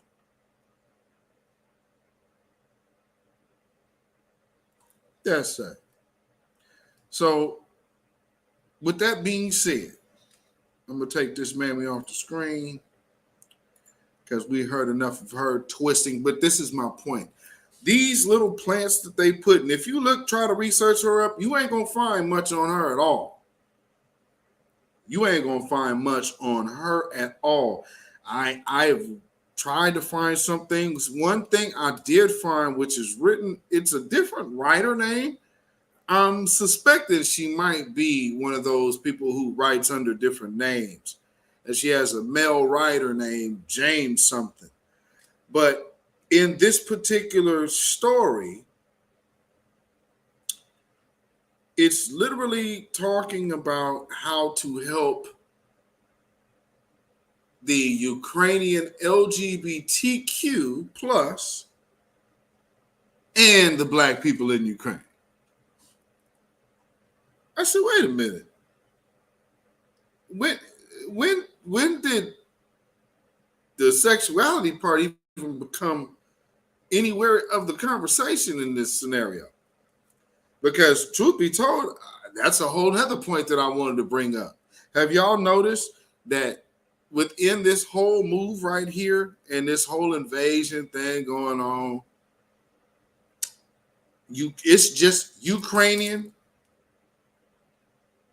not Ukrainian LGBT, Ukrainian this, Ukrainian that. It's just Ukrainian. They're blind and blue-eyed, just like you and me and who your neighbors are and who you would want to live next to in your neighborhood.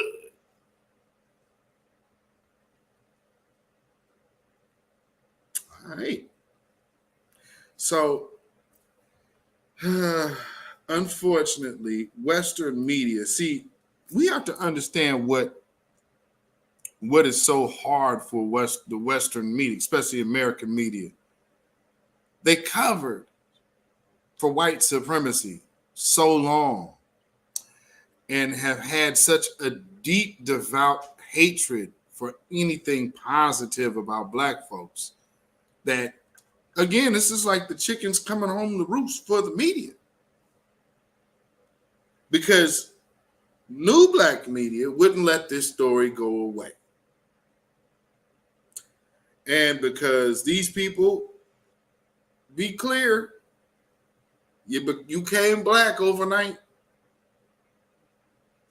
You might want to get in touch with your people that keep hopping in these Twitter spaces being very condescending to foundational black Americans, because it is foundational black Americans that made this story an international story. So make no mistakes. They are very aware of who we are and what we do here. Like I said, I'm one of the smaller platforms here, but don't ever mistake my little low numbers for my major impact. I mean, I know there's some people who can't get past 30 subscribers that would have something to say about a person with less than 1,000. But Gideon didn't need 1,000. Matter of fact, Gideon had 1,000. They dwindled that number down to 300. Why? Because all the rest was simply fake.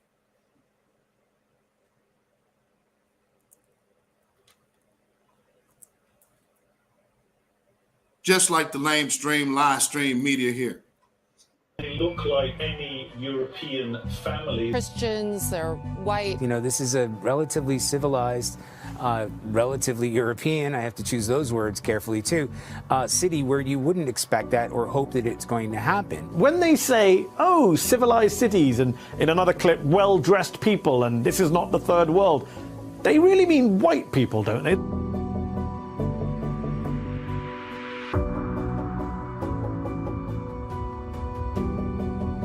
Now with the Russians marching in, it's changed the calculus entirely. Tens of thousands of people have tried to flee the city. There will be many more. People are hiding out in bomb shelters. But this isn't a place, with all due respect, you know, like Iraq or Afghanistan, that has seen conflict raging for decades. You know, this is a relatively civilized, relatively European, I have to choose those words carefully too, city where you wouldn't expect that or hope that it's going to happen.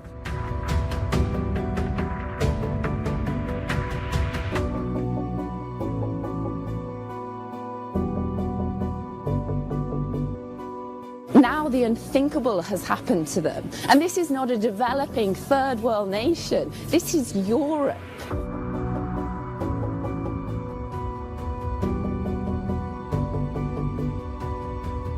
As you're talking to us, Matthew, we're playing in the latest pictures of some of the refugees trying to get on trains or trying to get out of Ukraine. And what's compelling is just looking at them, the way they're dressed. These are prosperous, I'm loath to use the expression, these are prosperous middle-class people. These are not obviously refugees trying to get away from areas in the Middle East that are still in a big state of war. These are not people trying to get away from areas in North Africa. What's really interesting about that is there's actually Africans right there. Look on the screen, you can see that big old black hand right there on the train. There's a black man right there. It's not like it's anybody trying to escape from North Africa. Yeah, because you actually have an African trying to escape from your war-torn country. You know, it's funny. They just try to make it seem like this ain't a war-torn country all of a sudden. Damn, these people can't hide their anti-blackness. Jesus. They look like any European family that you would live next door to.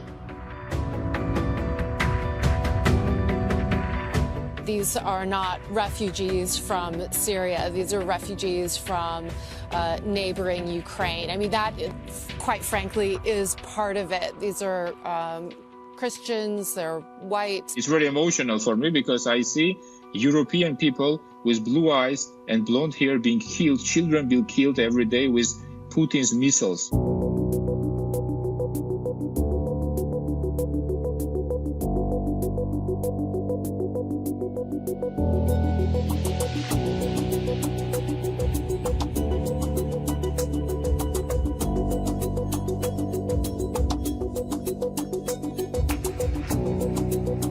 Some of the media coverage of the conflict in Ukraine has been kind of off. We have reporters and pundits making some rather awful remarks about the nature of this conflict and these refugees versus, say, conflicts and refugees in the Middle East. First off, Europe has been home to some of the worst wars and worst war crimes in human history. I mean, the Holocaust. So why this surprise that bad things are happening in Europe? And second, when they say, oh, civilized cities, and in another clip, well-dressed people, and this is not the third world, they really mean white people, don't they? The reason they seem to want us to care more about Ukraine, and we should care about Ukraine, but not because they're white Europeans. That shouldn't be the reason we care about Ukraine. Yeah, no, that's what's so disturbing in all of this. And in fact, not only that, it's trying to make an excuse why the West should get involved and embrace these refugees and help them. Listen, let's be clear.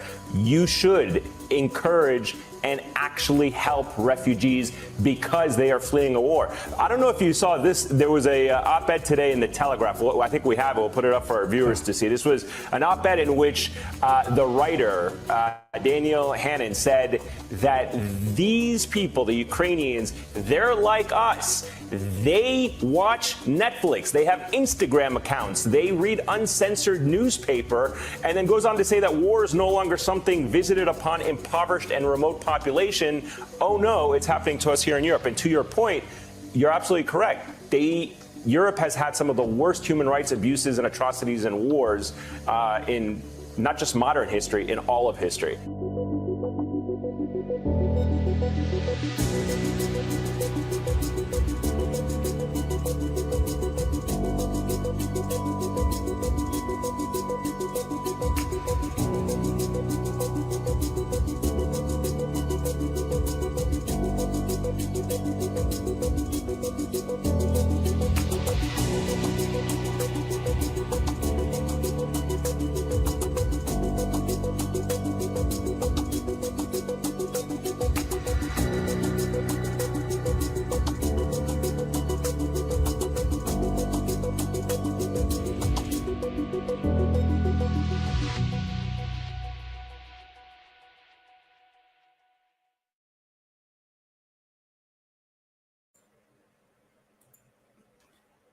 There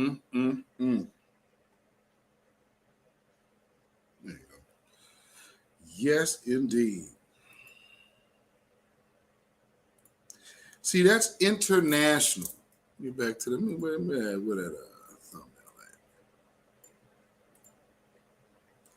at. International white privilege. And definitely we have talked about those who fight against critical race reality.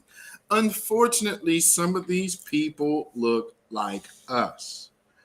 And most recently, we have this new move. And D, make no mistake, when Joe Biden mentioned about her appointment in his State of the Union, he didn't even mention the fact that she's the first black woman. He did all of that hoopla. I'm going to get a black woman. I'm going to get a black woman. Nominate a black woman. I'm going to nominate a black woman. Get up there and don't even mention the fact. So, you know, he's showing you what time it is. Not only that, he's recommitted to the police, which I already told you that was coming. We well told y'all this. You know, when I seen old Eric Adams out there in New York, I'm like, okay, well, that's going to be the test ground, and that's where the test run is going for all of these little things that they want to implement. And now what we're going to see is a lot of people trying to celebrate this woman. But I hope a lot of people learn this week, we have no friends. And unfortunately, some of these people have black skin. But pay no attention to their skin, because you see that man over there to the left, that is the God and master to which they serve and have dedicated their life to. And truth be told, so have a lot of these people. Because to be over there where you know neo-Nazis reside and you are looking to live side by side with these people, and then we see how people come over here with all of that education and hop in our spaces after you've got your neo-Nazi medical schooling and come over here talking crazy to us. Like, we, number one, owe you something, and it's to be divisive to say you ain't getting part of our reparations. Well, of course not. Look at where you've aligned yourselves. You've aligned yourselves along with neo-Nazis. And when these neo-Nazis said, up, it's time to go, look at that. They had a foolproof system to go ahead and sift you niggas right on out the mix. But wait, and NATO. Yeah, and they're white. So now, how good is what is your truce worth now? From the ultimate truce breaker. And that's long before he was an American. See that right there? Never forget the origins. Because everything has a foundation. And as you heard people talk about this new world and the new world order, well, these people have long been suspected to be part of that said agenda. Another arm of that group. Oh, wow. Go figure. You know, that's funny. So you have a racist, anti-black government, and then you have random anti-black neo-Nazi agents on the ground. That really does sound familiar. It makes total sense now why America is so heartbroken over Ukraine. Because they're crying at the mirror. Oh, did I just say something here? They're crying at the mirror. So when black folks are wondering, what is a micronation? Well, it means that these people whom you are dealing with right now, who absolutely have zero interest at making sure you are made whole, have to respect and honor your position in this world. Well, then, you know, maybe you become a member and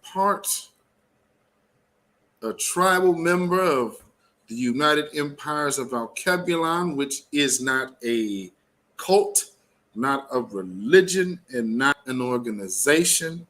It is a micronation, a government inside a government.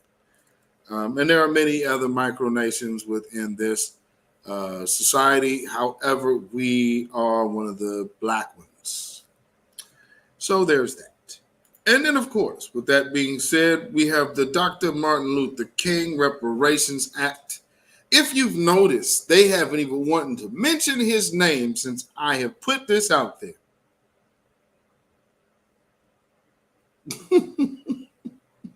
With all of this humanitarian appeal that they're trying to push on black folks right now, notice whose name they are not dropping. Because we showed you this year who the real Martin Luther King is. And he was ready for the check. Yeah. See, what happened when people realized, like, wait a minute, new black media is not, they're not letting this go. What do we do? What do we do? They up there like this. Oh, the pain, the pain. Oh, the truth. Oh my God. Because, you know, the truth doesn't need no help. Truth is just is. And these people are just liars. You know? And they happy to be lying.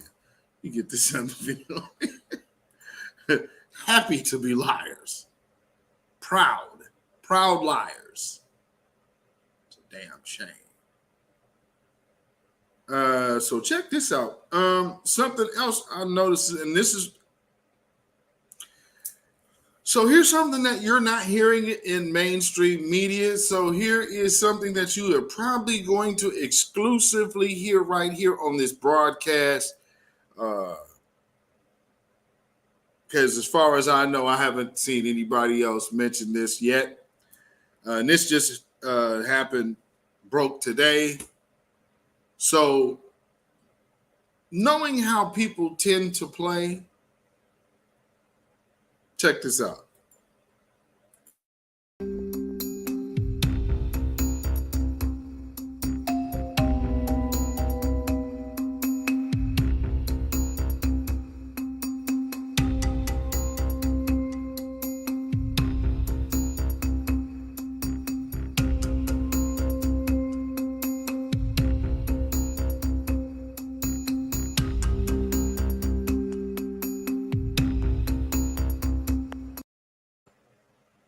Now, one of the things, Moscow has been linked to numbers of exile deaths in Britain. Now, number one, how are we knowing that this is an exile? You know what I'm saying? So just make sure you take this with a grain of salt. But I find it very odd that in the midst of Putin going into Ukraine, one of his former associates from Russia, a Russian billionaire, subsequently comes up dead, hung in his house? Yeah, I don't know. Yeah.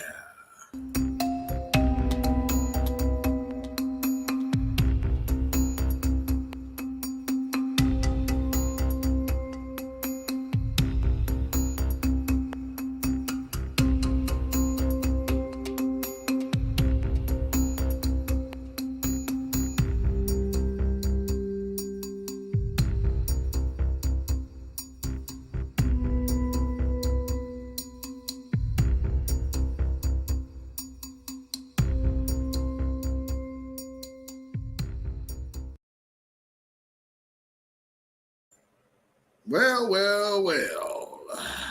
Yeah, that's interesting, ain't it? So yeah, I gotta look at that as a few things, because again, I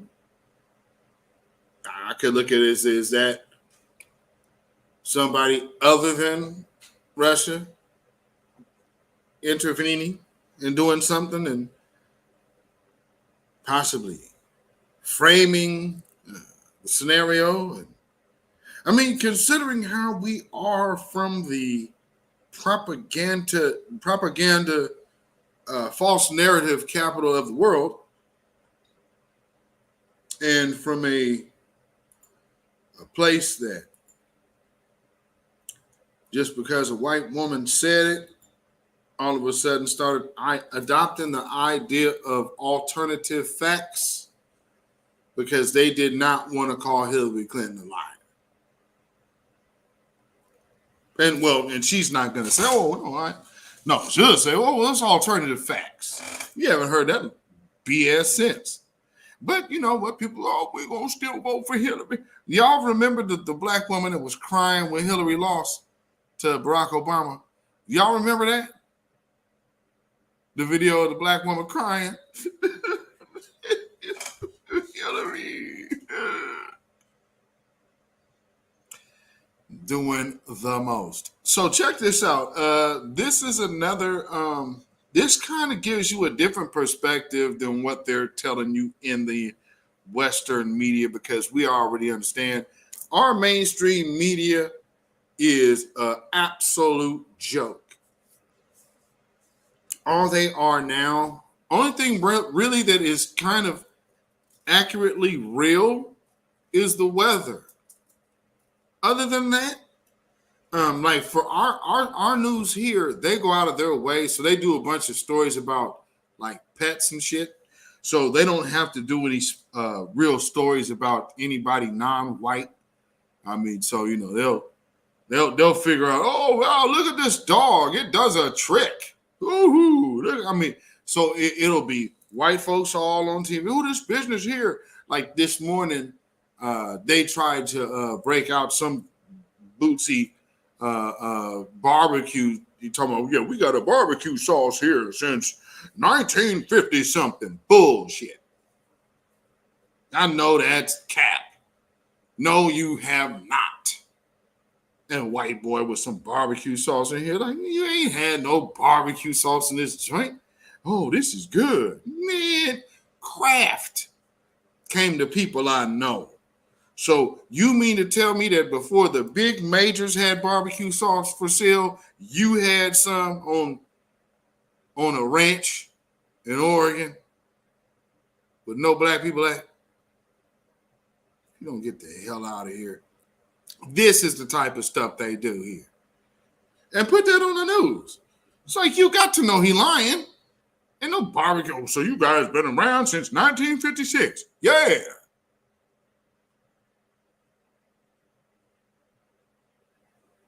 A white person had a barbecue sauce since 1956, family.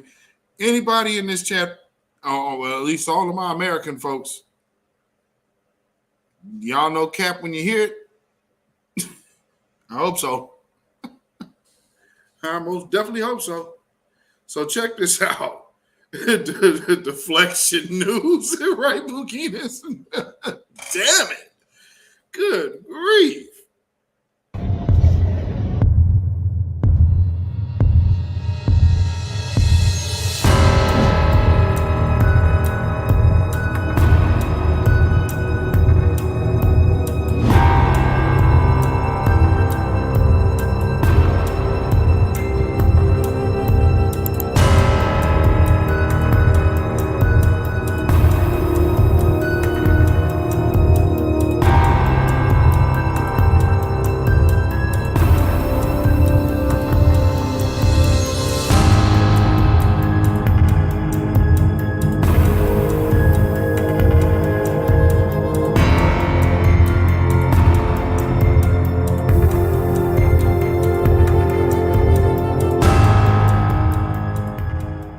Еще раз обращаюсь к военнослужащим вооруженных сил Украины.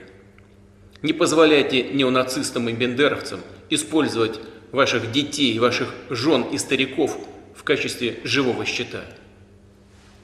Берите власть в свои руки. Похоже, нам с вами будет легче договориться, чем с этой шайкой наркоманов и неонацистов, которая засела в Киеве и взяла в заложники весь украинский народ.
So giving you a different perspective of what is going on out there and understanding, see, we're getting fed what the media wants us to know. And again, this is all about preserving white supremacy for them and preserving the, I guess, really the ideal of it.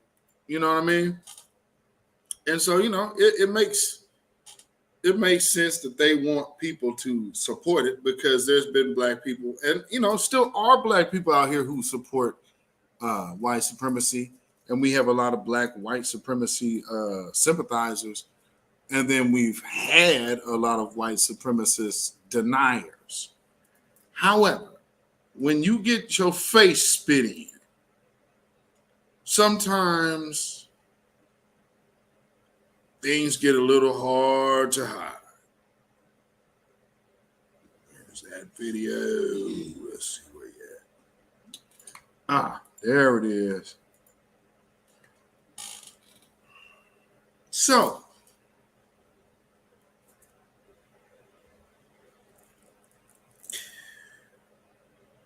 shout out to Jason Black and Tariq Nasheed. Because we've always known we got to watch these old niggas. Cornel West being no exception. And I am going to play this and I'm going to just want you to ingest the flip-floppery. And notice how us hashtag no tangible, no voters are talking points subsequently starting to come out of their mouths. Now, I don't really truly believe that they're invested in holding pat to that idea. Of course not.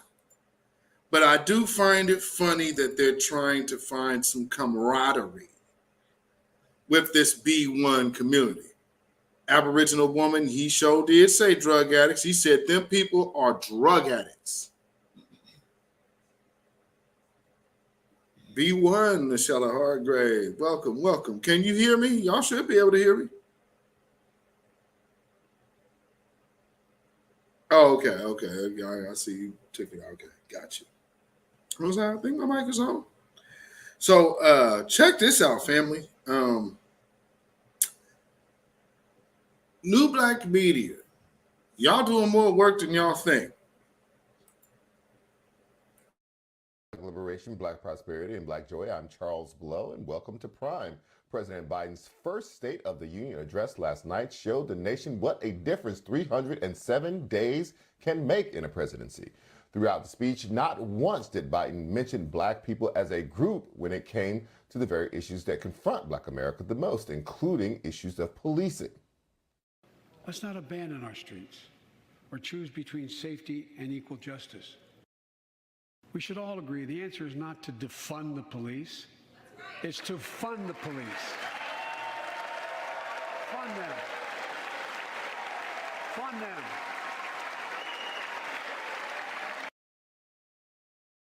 Even when he called for Congress to beef up funding for HBCUs, he used the acronym and didn't specify the students who would stand to gain from the support.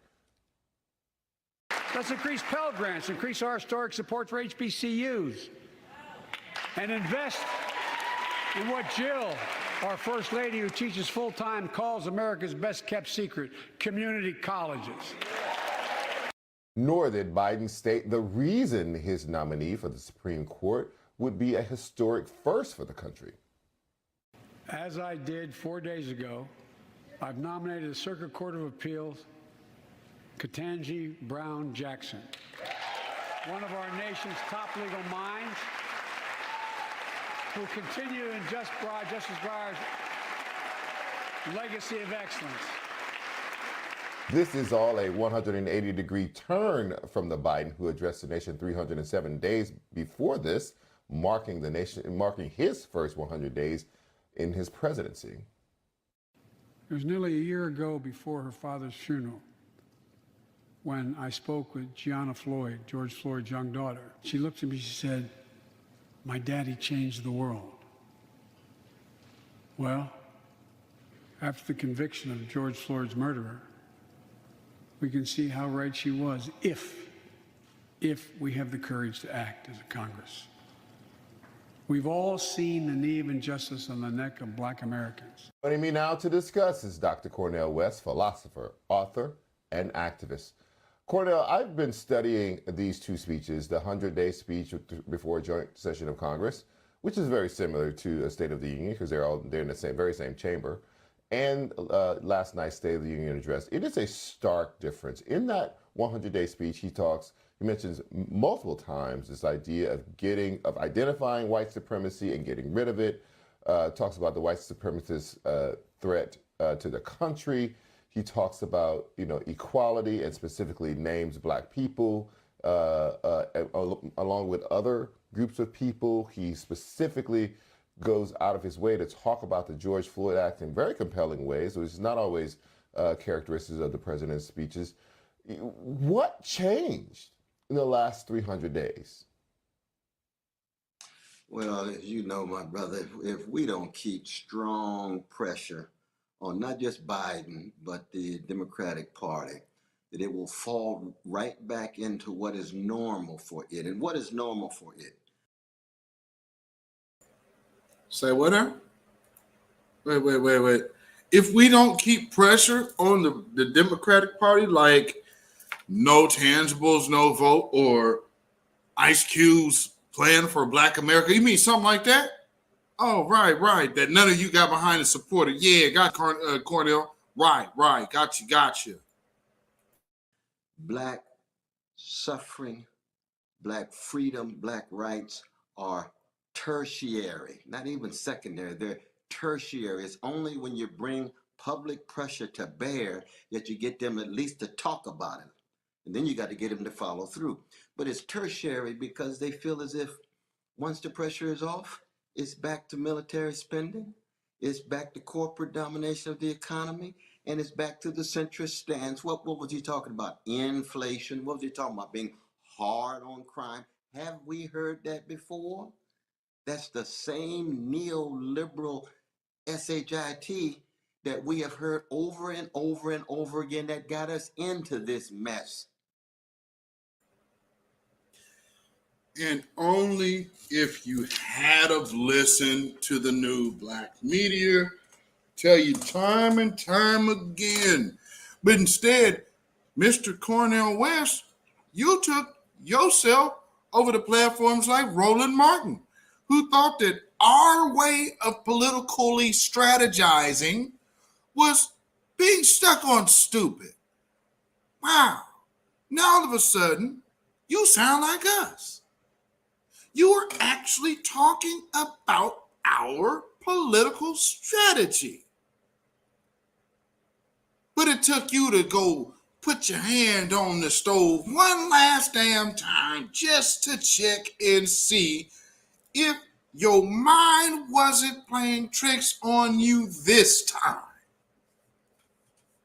And you finally have admitted to yourself, yes, the eye is hot. Well, that's why I told y'all black folks in the first place, old Negroes, y'all need to go ahead and pass this torch on down to us younger folk because we got it. And if y'all was really real, you would be talking to the new black media instead of doing everything in your power to ignore it. Well, we once again single-handedly put the conversation in the mix on a no-string budget without a working network. Why? Because we have a code. And our code didn't come from outsiders. And so it's just so sad that we have to see this over and over again. We will see Brother Biden talk strongly about democracy in Ukraine. Now, we've got to be in solidarity with our precious Ukrainian brothers and sisters, both in their suffering and their resistance. We've got to be in solidarity and resistance for the Russians who are protesting the war. Now, back up, old Negro. No, we don't. One group of Nazis against another group of Nazis has nothing to do with us. So you first need to stop comparing yourself with these people who do not look at you the same. Joe Biden sees more camaraderie with them Ukrainians than he will ever see with your black ass. So no, he is not Brother Biden. Damn that. Cut that out. And that's one thing that we need to stop doing. See, that's that I need acceptance from y'all talk. And we can't have both. Either you're going to get respect or you're going to get acceptance. We in this group demand respect. Y'all in that group will accept acceptance if they decide to give it to you. We are long past the thought of that weak cowardice nonsense. But let's hear some more of it, because now all of a sudden somebody's starting to get this message through. And I mean, hey, we got to be done with this old nigga babble. This is just absolute garbage. You did? Because we know Putin's a gangster. We know that. We know that. But the point is, Biden. So is Joe Biden and every last one of these politicians. And before you can get to Putin, talk about who's a gangster, you better talk about how you can sit up here and make a government take something that you were making money from. So I can have this business give you something, tell you that, oh yeah, you're going to get sick. You can be even worse sick if you don't get this. And then, when I'm on to the next thing, then, I'll go ahead and just drop that like a bad habit. everybody who just ran down to the spot thinking they were sick. I gotta go get her. I'm gonna die. Looks like all these people ain't none of them worried. They just worried about getting out. You ain't heard one word. When's the last time you heard a word about the venom? I guess we're going to have to do a count. We'll have to do that. I'm like, they somewhat talking about, oh yeah, you know, it's vaguely in the news here, but trust me, it is starting to fall. It went from front page news for almost 2 solid years to it's about on section D now. You might get a square on the first page. The article ain't gonna be until like section D. C-17.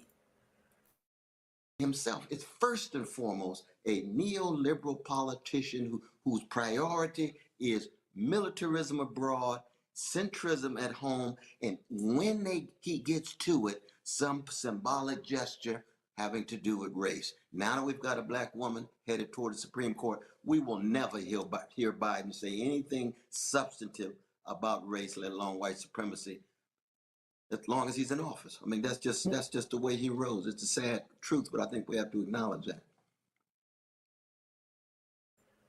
Now, isn't that amazing? Now, if he's not gonna acknowledge us or acknowledge anything about our plight, why are we all so gung-ho about voting then, brother? You said, how does he eat?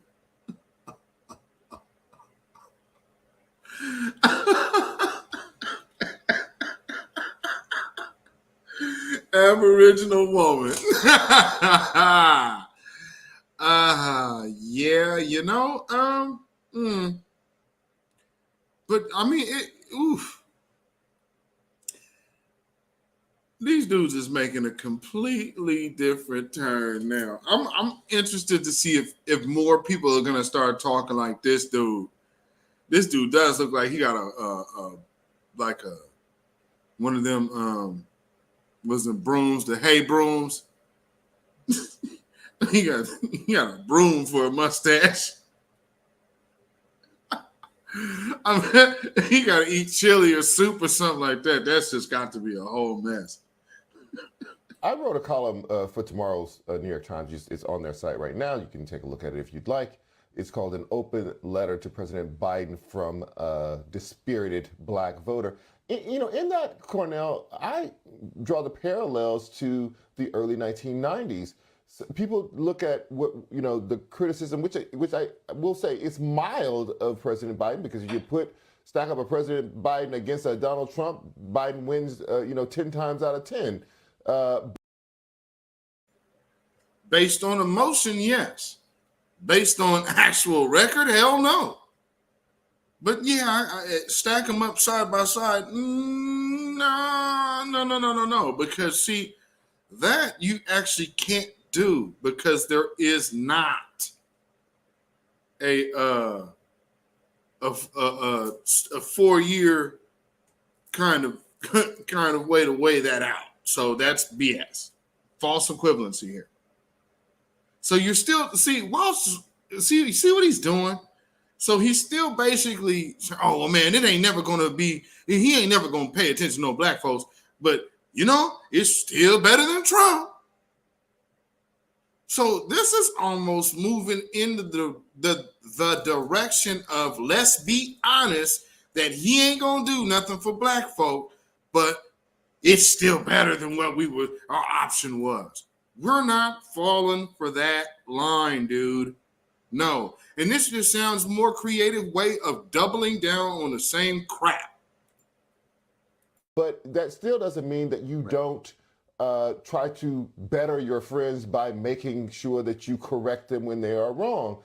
And what was happening in the early 1990s was the same thing that's kind of happening now. People say, well, it's not a problem because he has the most diverse cabinet in history. Well, Bill Clinton had the same record. He had, at that time, the most diverse cabinet in history. And he also turned to a tough on crime, tough on welfare agenda, which were the two things that the public at large associated with black people. So it was a way of giving us symbolic gestures, as you just said, to make people feel like you feel like you love the black community, while at the same time pressing down and damaging the black community. This turn that Biden is taking is reminiscent of that, and we cannot forget that it was Biden who actually wrote that 1994 crime bill and was still being praised for when Barack Obama introduced Biden as his vice president candidate. That was one of the things he praised him for. Well, then, if what you're hearing, it sounds like he's going back.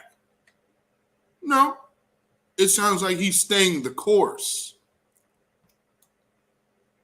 See, this is what black folks don't understand. Just because he was gone out of office for a while, he gets a chance to come back and get right back on the horse. What has he been doing for 40 years? Writing policies that tear black folks' asses off. And that's just on the crime end of things. I would like to know, how did he vote on all of these different like freeways and stuff like that? Where was he at on that? Because we have a whole nother thing to even examine in America about where you put your freeways and all your sports stadiums. All of those black communities that were in those areas are gone by design. Right, that 1994 crime bill. Are we back in a groundhog-like deja vu-like moment where this cycle is just going to repeat itself?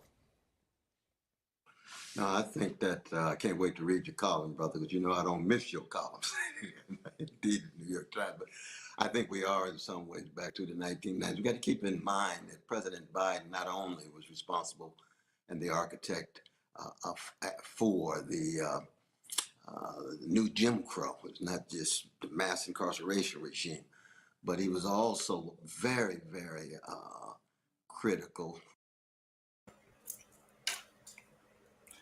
Shout out Phil Scott for coining the phrase Jim Crow Joe Biden.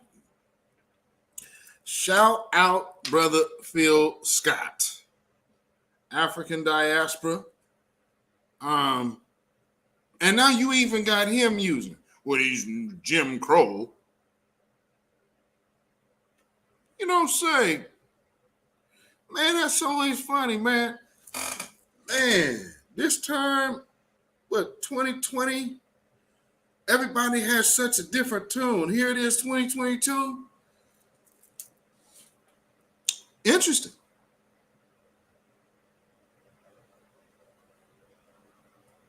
My, what a year difference of an absolute disaster. What difference that makes. It got Cornel West talking like New Black Media. He's still trying to figure out some kind of way to hold on to the plantation some kind of way, but nah, sir. You are describing every reason that you have for not voting. Now, with all of your intelligence, you should have already known this by now. But now with your level of intelligence, and you can teach on such a high level, I know you got to have enough intellect and comprehension skills to dig this, brother. Now, if you can't bet on black, then what you betting on? Under Bush for the invasion and the occupation of the Iraqis. Now, that was a criminal war of aggression. Now, Putin's war, criminal war of aggression. Different circumstances, Putin gangster to the core, we know that. But how many innocent Iraqis died? 500,000 or so. That's a lot of people. Each life is precious. I'm a Christian about human life, you see. So that we shouldn't be surprised if we have a feeling of deja vu. And the deja vu is not just the fact that the wars then take on a life of their own, but the war profiteers, the armed manufacturers who get anything they want, as much money as they can get. Sometimes they get more than they asked for. The last time the military budget was passed by both parties just a few months ago. Asked for $748 billion, he got $768 billion. So that when it comes to the priority, and not just poor and working people, the priority of black people, we're an afterthought, though, brother. We just have to be honest about that. And we're not an afterthought when we organize and mobilize and bring pressure to bear. But if we don't organize and mobilize and bring pressure to bear, they will bring in all kind of black faces in high places who will accommodate themselves to an unjust status quo that will make them look like the success that they have is the measure of progress rather than the plight and predicament of poor and working people, poor and working black people, who we should also note end up sending their children to the army to fight these wars as opposed to the upper classes. So we're in a... And, you know, that's funny that he just said that too. So, you know, I hope y'all hearing this. Well, we got to get together. Yeah, we already had organized, brother. See, that's called hashtag no tangibles, no vote. There is no confusion on that. And see, here's the problem. Y'all found ways and reasons to fight that agenda. Yeah. Tangibles, tangibles, and tangibles. You don't give your vote away for nothing. And you damn sure don't give your vote away to a person with this type of record and history just because he was with Obama. Maybe, and here's what don't dawn on so many people because they're so politically infantile, is the fact that Obama needed him to get white votes. You were going to vote for the Democrats regardless. Truth be told, they could have put 2 white people up there. Y'all still vote. Y'all voted the oldest white man ever in the presidency. So there's nothing that they can't put in front of. They could put a alien in front of you. And you'll vote on it as long as they tell you to. They could put a man in a Klan outfit with a sheet covering his face, never showing his face. And y'all ass will still go out there and vote for him because they told you to. I guarantee you, I make no mistake, there is nothing for the Biden sexuals and these demo dummies that they can't seem to understand when things don't work in their favor. Man, I gotta do right. So as long as they call it Democrats, you don't care. Like I said, man, these people so gone and so dumb, they ain't worth my time of conversation. There ain't no debate. If you don't have the wherewithal to understand your vote is currency and you need to get something for it like everyone else does, you can't debate me because you are not on any level of understanding. Because you can't seem to relate when you go to the store. It needs to be the same type of business transaction with your vote. What are you getting for your vote? Well, I just don't never think that they'll be able to do nothing for black folk. Why not? Well, you ain't never going to have a pro-black president. I'm sorry. Do we have a pro-Chinese president? No. Do we have a pro-AAIP president? No. We have a pro-LGBTQ president? Absolutely not. Did they all get money with no problems? Absolutely. Well, it seems to me that it doesn't take being pro-black. See, black folks do this kumbaya. I hope you heard me right. They do this kumbaya song in their mind and tell themselves that anything that is told to them by the dominant power structure is just law, and that's just how things is and how they supposed to be, and I won't rock the boat, and ain't nobody gonna bother me. Well, unfortunately, that just doesn't work, and that doesn't cut it in the long term, and it will not cut it for us as a people because it never has worked. Black folks being subservient is how this country got built. It is not how we get free. You dig it? Demo dummies. Absolutely. And well, man, you know, we still got the vote now. I mean, come on, King. You know, we just got to hope for the best. Whoo. No, I'm not that type. Nah, we're not finna hope for the best. And right now, when we got people like Cornel West coming out talking like this, well, we got to organize. Y'all need to get on the page then, because we already got the plan. And we got nothing but shut down. Ice Cube could have lost a lot of stuff just standing for black folks. I mean, this is the country that we live in where standing with the Honorable Minister Louis Farrakhan can get you canned. While Joe Rogan has no problems with this $100 million, don't have to go pay nothing other than give a fake apology and never have to spend a dime. Now here's what they want you to do.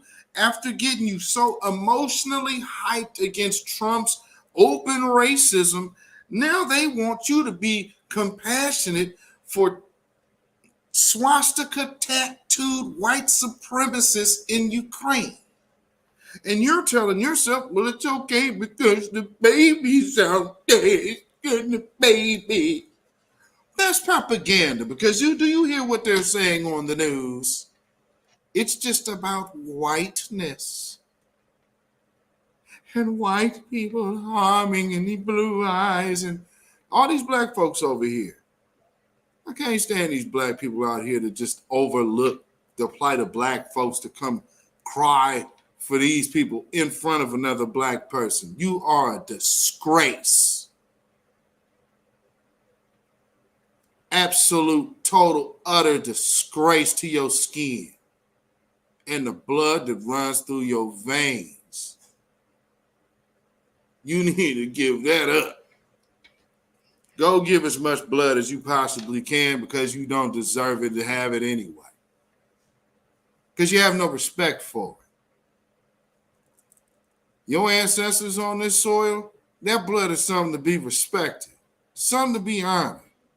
And the most dumbest thing that anyone can be doing is hopping in another black person's face, telling them that they need to be crying for some little babies over here from a place that just raises neo-Nazis. Sorry if I don't give a damn about a neo-Nazi factory. How does that work for me? Is it working out for black folks here with homegrown neo-Nazis? No. Did it work for 2.5 years? Sitting up here on these damn plantations under these sadistic slave masters? No. How about in Reconstruction, when these white folks felt that they couldn't even sit up here and compete? So let's go destroy and burn down these niggas shit. Got the nerve to come up here and disgrace and dishonor the blood of your ancestors here. That's enough to honor and talk about right here. Don't you tell me about nobody after where we're all the way back. Everybody came from Africa, nigga. But you tell me about my family right here that went through all of this from these people. Yeah, we got something to discuss. And if you can't understand that conversation, maybe you just need to sit your little self down somewhere and not be in grown folks' business. Because we don't need no help in what we know. All these people that like to come over into our spaces, trust me, that's why they don't do that to me. Because I'm this every day. And I do not give a damn about their opinion. And I don't give a damn about white supremacist sympathizers' opinion either. Because at the end of the day, they don't mean none of us no good.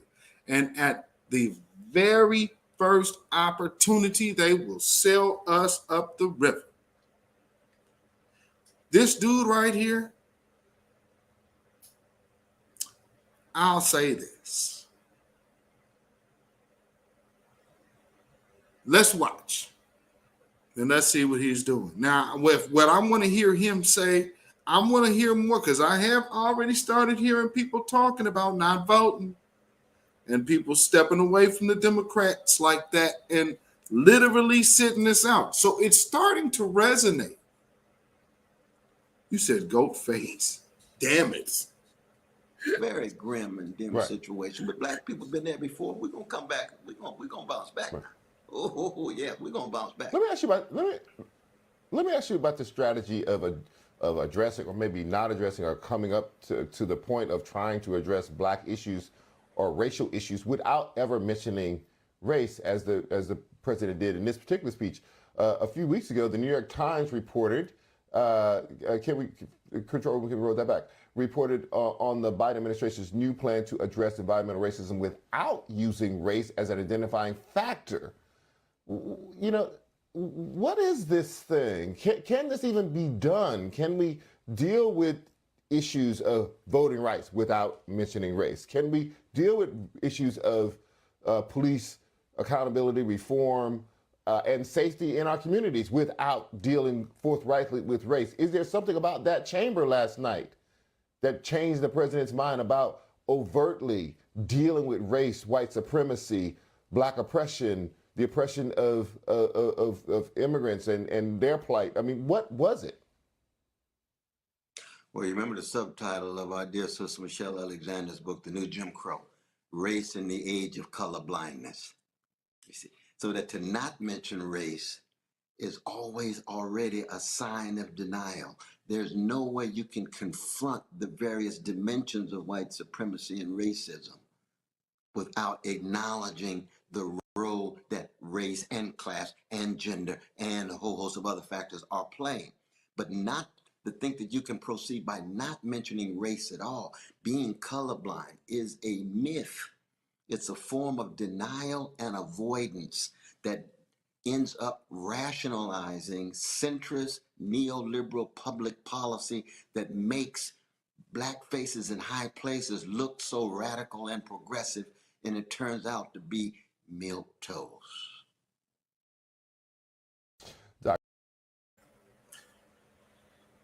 Oh, Lord.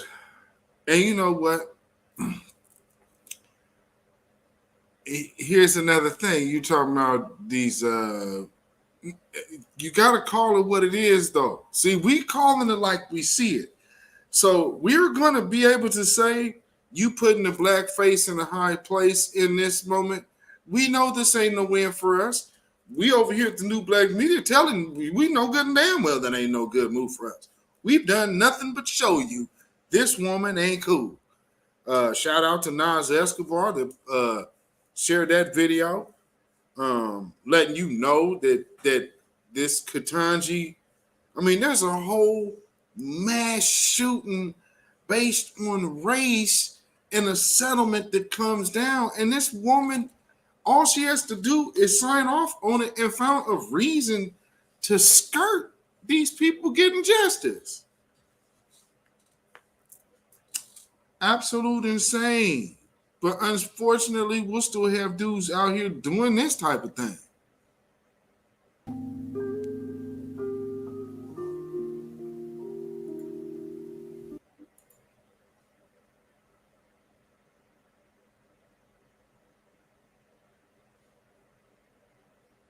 Did you see this?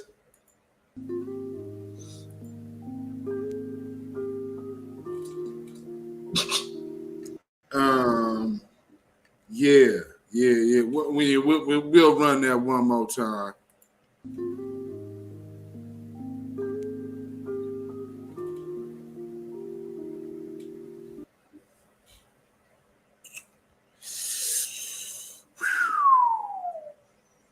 What was that? Oh, that was a future rape charge. So when somebody comes out and wants to be a politician down the road, and she'll come out here and we had a night and we were this, and after that video it just went bad. Oh, she's having a Mandingo party. Ain't that what it looked like? And she just so happy having my black experience tonight. Yeah. She will be hollering rape if somebody find out. Oh man.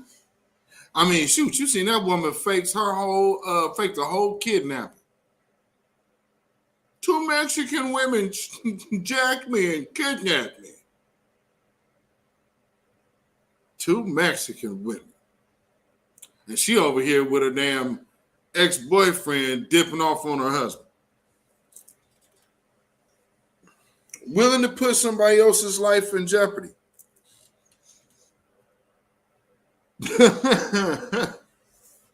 And you want us to, we have our own people like that. You want us to bring some motherfuckers over here like that? No.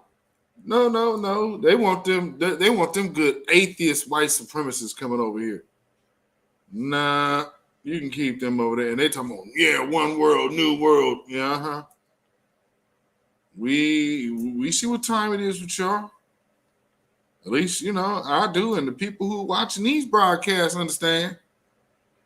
You know, it's very, very obvious. Let's see, there's one more thing I think I wanted to show y'all. Where is it? Oh, okay.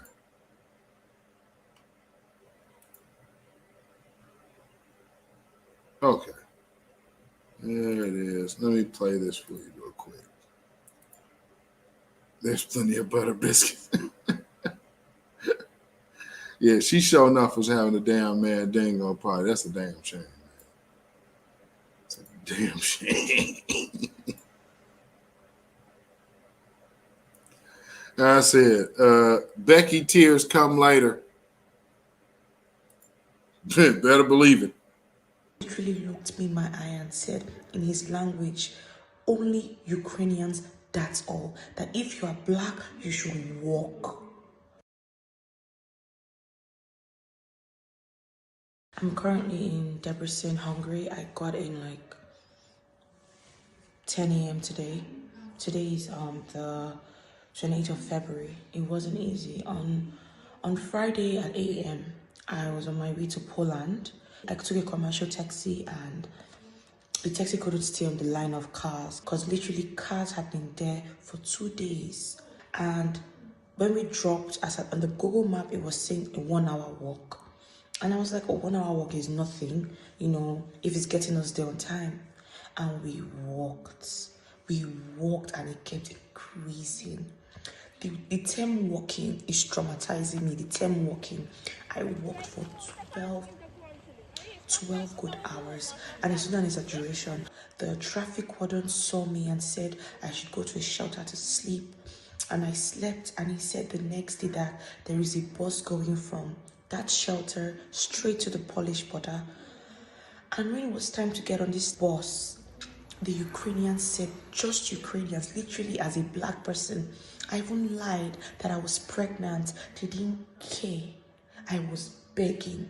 The official literally looked me in my eye and said in his language, only Ukrainians, that's all. That if you are black, you should walk. And that was an additional 8 hours from where we were. By car, it was like 30 minutes. So we had to walk additional. Just curious. Do these people just become African something when they get here? It seems like over there, everybody's not, they looking at them as black, they black. Y'all come over here, Kenyan, African, Jamaican, Nairobian, you know, from Zanzibar. I mean, man, it just is amazing that it's there. There is no separation here. It is all uniformity, black. Everybody, we black. Really? Oh, you learn that they look at y'all as one big Negro, huh? Well, thank you for finally understanding. A little late. 8 hours. The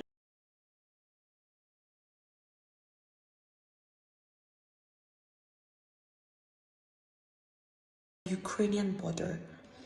because you have to stamp out at the Ukrainian border to get on the Polish side.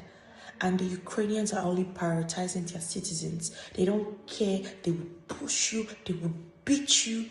If you can make it, you make it. If you don't, you don't. Like, I took a nap and I still felt like I was still walking, like I hadn't crossed over. It's not fair. Like, we're just begging to go. I literally had to go back to my city after that experience, re-strategize, and took a train to Hungary. It wasn't even easy getting to Hungary. We had to pay. Those that didn't have money to pay, what would they do? I couldn't help anybody because I was fighting for my life. It is a traumatizing experience, and I don't know where I'm going from now. I literally have to re-strategize in Hungary, try to get my ticket back to Nigeria because it's not safe. This place is not, if your skin is dark, you're at a disadvantage.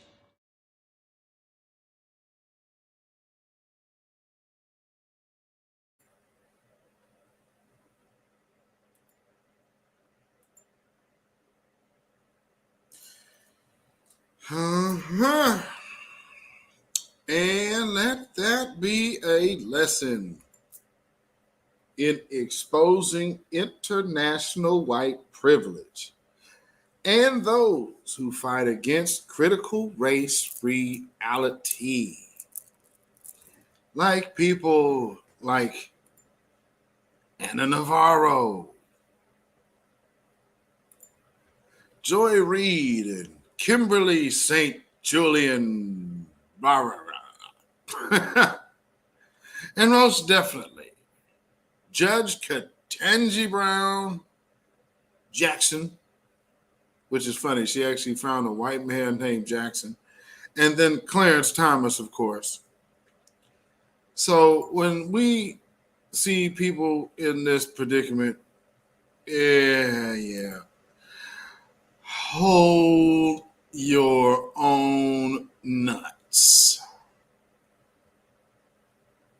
on the real. Okay, you did. This is the weekly wrap up.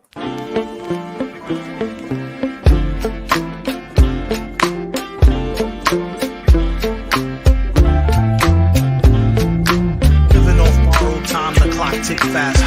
That'll be the hour they knock the slick blaster. Dick Dastardly and Muttley with sick laughter. A gunfight and they come to cut the mix master. And living the true gods. Giving y'all nothing but the lick like two broads. Got more lyrics than the church got ooh lords. And they hold the mic at your attention like two swords. Or you the one with two blades on it. Hey you, don't touch the mic like it's AIDS on it. Mm-hmm. Screen. And just for the sake of a good laugh, hey, turn that music off though.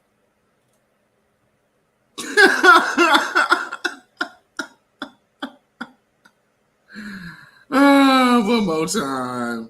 Yeah.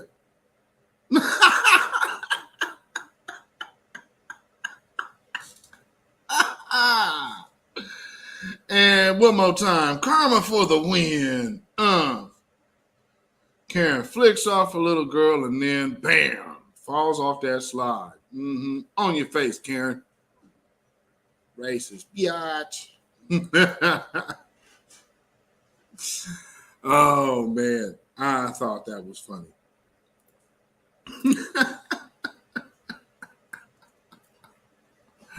I mean, who does that? Let me flip off this little kid. I mean, good grief. What kind of person are you? Hey, little girl. Yeah.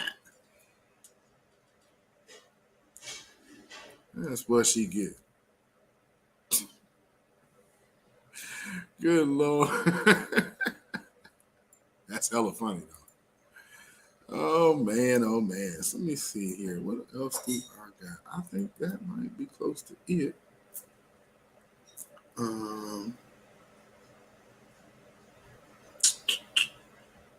me open this. Let me take a look at something. Oh, yeah, I wanted to play this real quick before I get out of here. Shout out to the sister Teslin.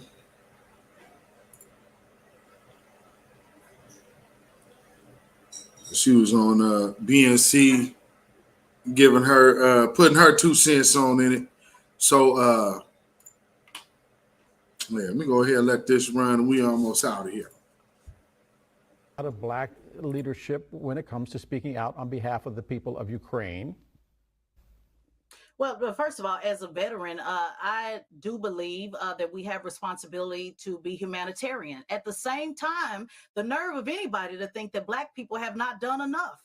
We have done everything to fight for everybody, but yet we don't fight for ourselves. How much energy do we want someone to have in one day, Dale? I ask you, if I have 8 to 10 hours a day, we're fighting in the war right here, the battleground right here, and our government's not listening. So how is anybody supposed to be motivated to say, hey, yeah, just go protest when they're protesting here and still nothing happens as far as policy? So I'm supposed to protest here, not get anything done, protest on what's going on 6,000 miles away, knowing nothing's not going to get done, and still deal with the fact that I can't afford to feed my family. It makes no sense. It is disrespectful to say that, well, Black people should be doing more. We have done enough. When is this country going to issue the same amount of money, the same amount of investment without a study? When is this country going to do the same amount of urgency without saying, well, we got to wait to get everybody on the same page and we don't want executive orders? The nerve of anybody to put that on the backs of Black people who have not only fought for our own people, but have fought for everybody else all over this country for the last 400 years and built this country. So right now, people are depressed, Dale, and they're not interested in doing yet another thing to add to their day. And it's not because we don't care. It is because people are worn out. The same thing that Martin Luther King talked about in the 60s, we're still talking about it today. So if this government will give somebody the same boots and straps that they send into another country, maybe then they'll have the energy to fight for someone else. But we cannot put it on us, and we will not victim, blame, or shame Black people for what's happening in other countries.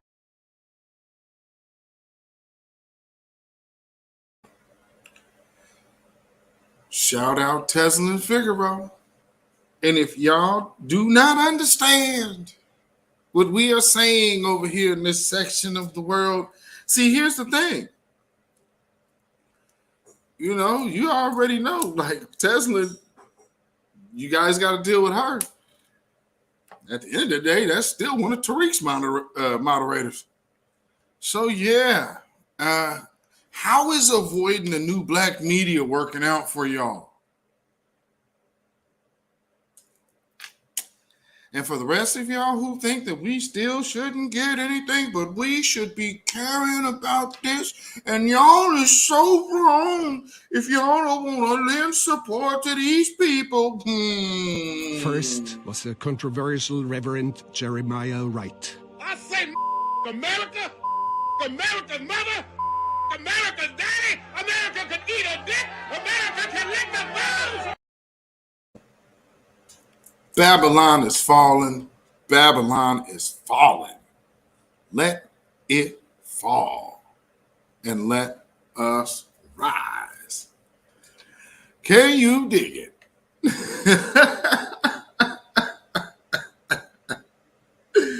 Yes, indeed. You know, we like to keep it simple around here.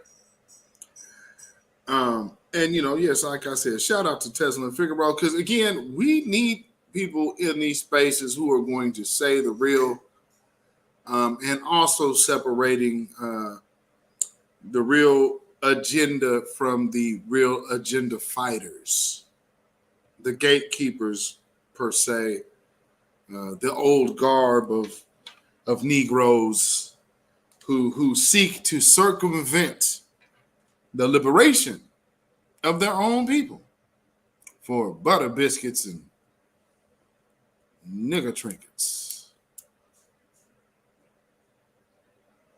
It's a shame.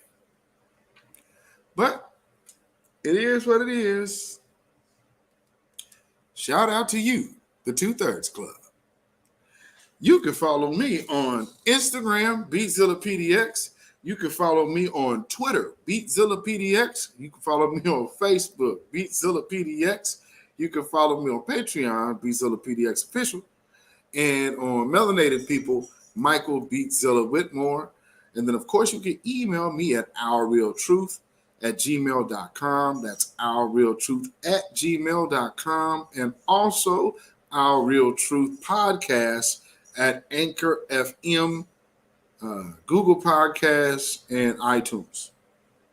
So go check it out. And then, of course, if you feel so inclined to put some money in the bucket, you can by way of donation at CashApp $beatzillapdx. That is CashApp $beatzillapdx. And also we have PayPal, and that is Zilla Muzak. That is ZillaMuzak. And thank you to every one of you. And shout out to the consistent contributors, CJ Link, Sugar Jones. Appreciate y'all. You're looking out. And thank you so much to the Queen. I always try to be informative, informative with an entertaining aspect, because I believe everything can be educational and fun. I mean, didn't y'all have more fun in school when you enjoyed learning? So I just like to take that to our learning us and just learning the things that we need to know, to kind of aid you in your world of combat every time you step out your door in this wicked, bizarro world of white supremacy. So with that being said, it was really good seeing everybody. I guess one thing I didn't mention, I mentioned Wednesday, but as wrapping up the week, we started off the week with Farrakhan's Swan Song. And I think he broke his speech time record. So we went for over 4 hours. And it was a good speech. I think a lot of people probably expected something different. But it was good. I believe you can go find it. I don't think there was really anything in it that people could have been so offended of past what you're already looking at right now. Like, you're literally living the results. So, if for those who don't know, the swan song, meaning this wasn't his swan song. Just like every sign off here, as we do, we sing the swan song of Babylon every broadcast, because that's what I'm all about. And I hope you are too, because like Mr. Rogers, I would like to be the neighbor of the righteous. Or they say, I'd rather be a doorkeeper in the house of my God than to dwell in the tents of wickedness. And look at how these people over there now are understanding what dwelling in the tents of wickedness is. You can feel comfortable for some kind of time, but once pressure hits that area, you recognize where you stand. Learn from that. So, family, y'all have a peaceful, safe, prosperous weekend. Enjoy yourselves doing whatever y'all gonna do. Stay away from dum-dums and idiots and troublemakers. Avoid arguments with narcissists and liars. You dig? And if nothing else, like I always say, go, treat yourself to one of them good old lectures, one of them good old Black Scholar lectures. There's plenty online.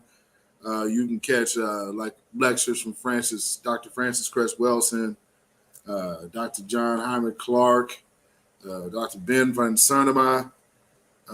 Matter of fact, there's one with him and I believe Tony Brown and John Henry Clark on. They actually have one him and Dr. Ben Yakum. They're all on a platform. So if you can find that one, it's somewhere out there. Man, they're giving us some games. So there's so much out there that if y'all want to just treat yourselves to some of your elder statesmen, scholars, some of the great that we have had amongst us that, was doing it in a time to where most people weren't even conscious or at an age enough to really act on what they were hearing. So, just go back, dive back in there and catch what you missed, And with that being said, we gone. Shalom, y'all. When you know who Satan is, Yes, sir. you don't have to kill him. No. The stone of truth. Yeah. See, that's what you throw. Yes, right. Allah says, had we wished to take a pastime from before, surely we would have done it. Nay, we cast truth at falsehood till we knock out its brains. Every one of you that knows the truth, stand up and tell it from the mountaintop. Black people can't take it no more. So wherever you are on the job, in the factory, I don't care where you are. If you know the truth, stand up on the truth and tell Satan, who the hell are you to try and pick my friends? Farrakhan is God's man, and you are from the enemy of God. So to hell with you. Stand up on it like a man.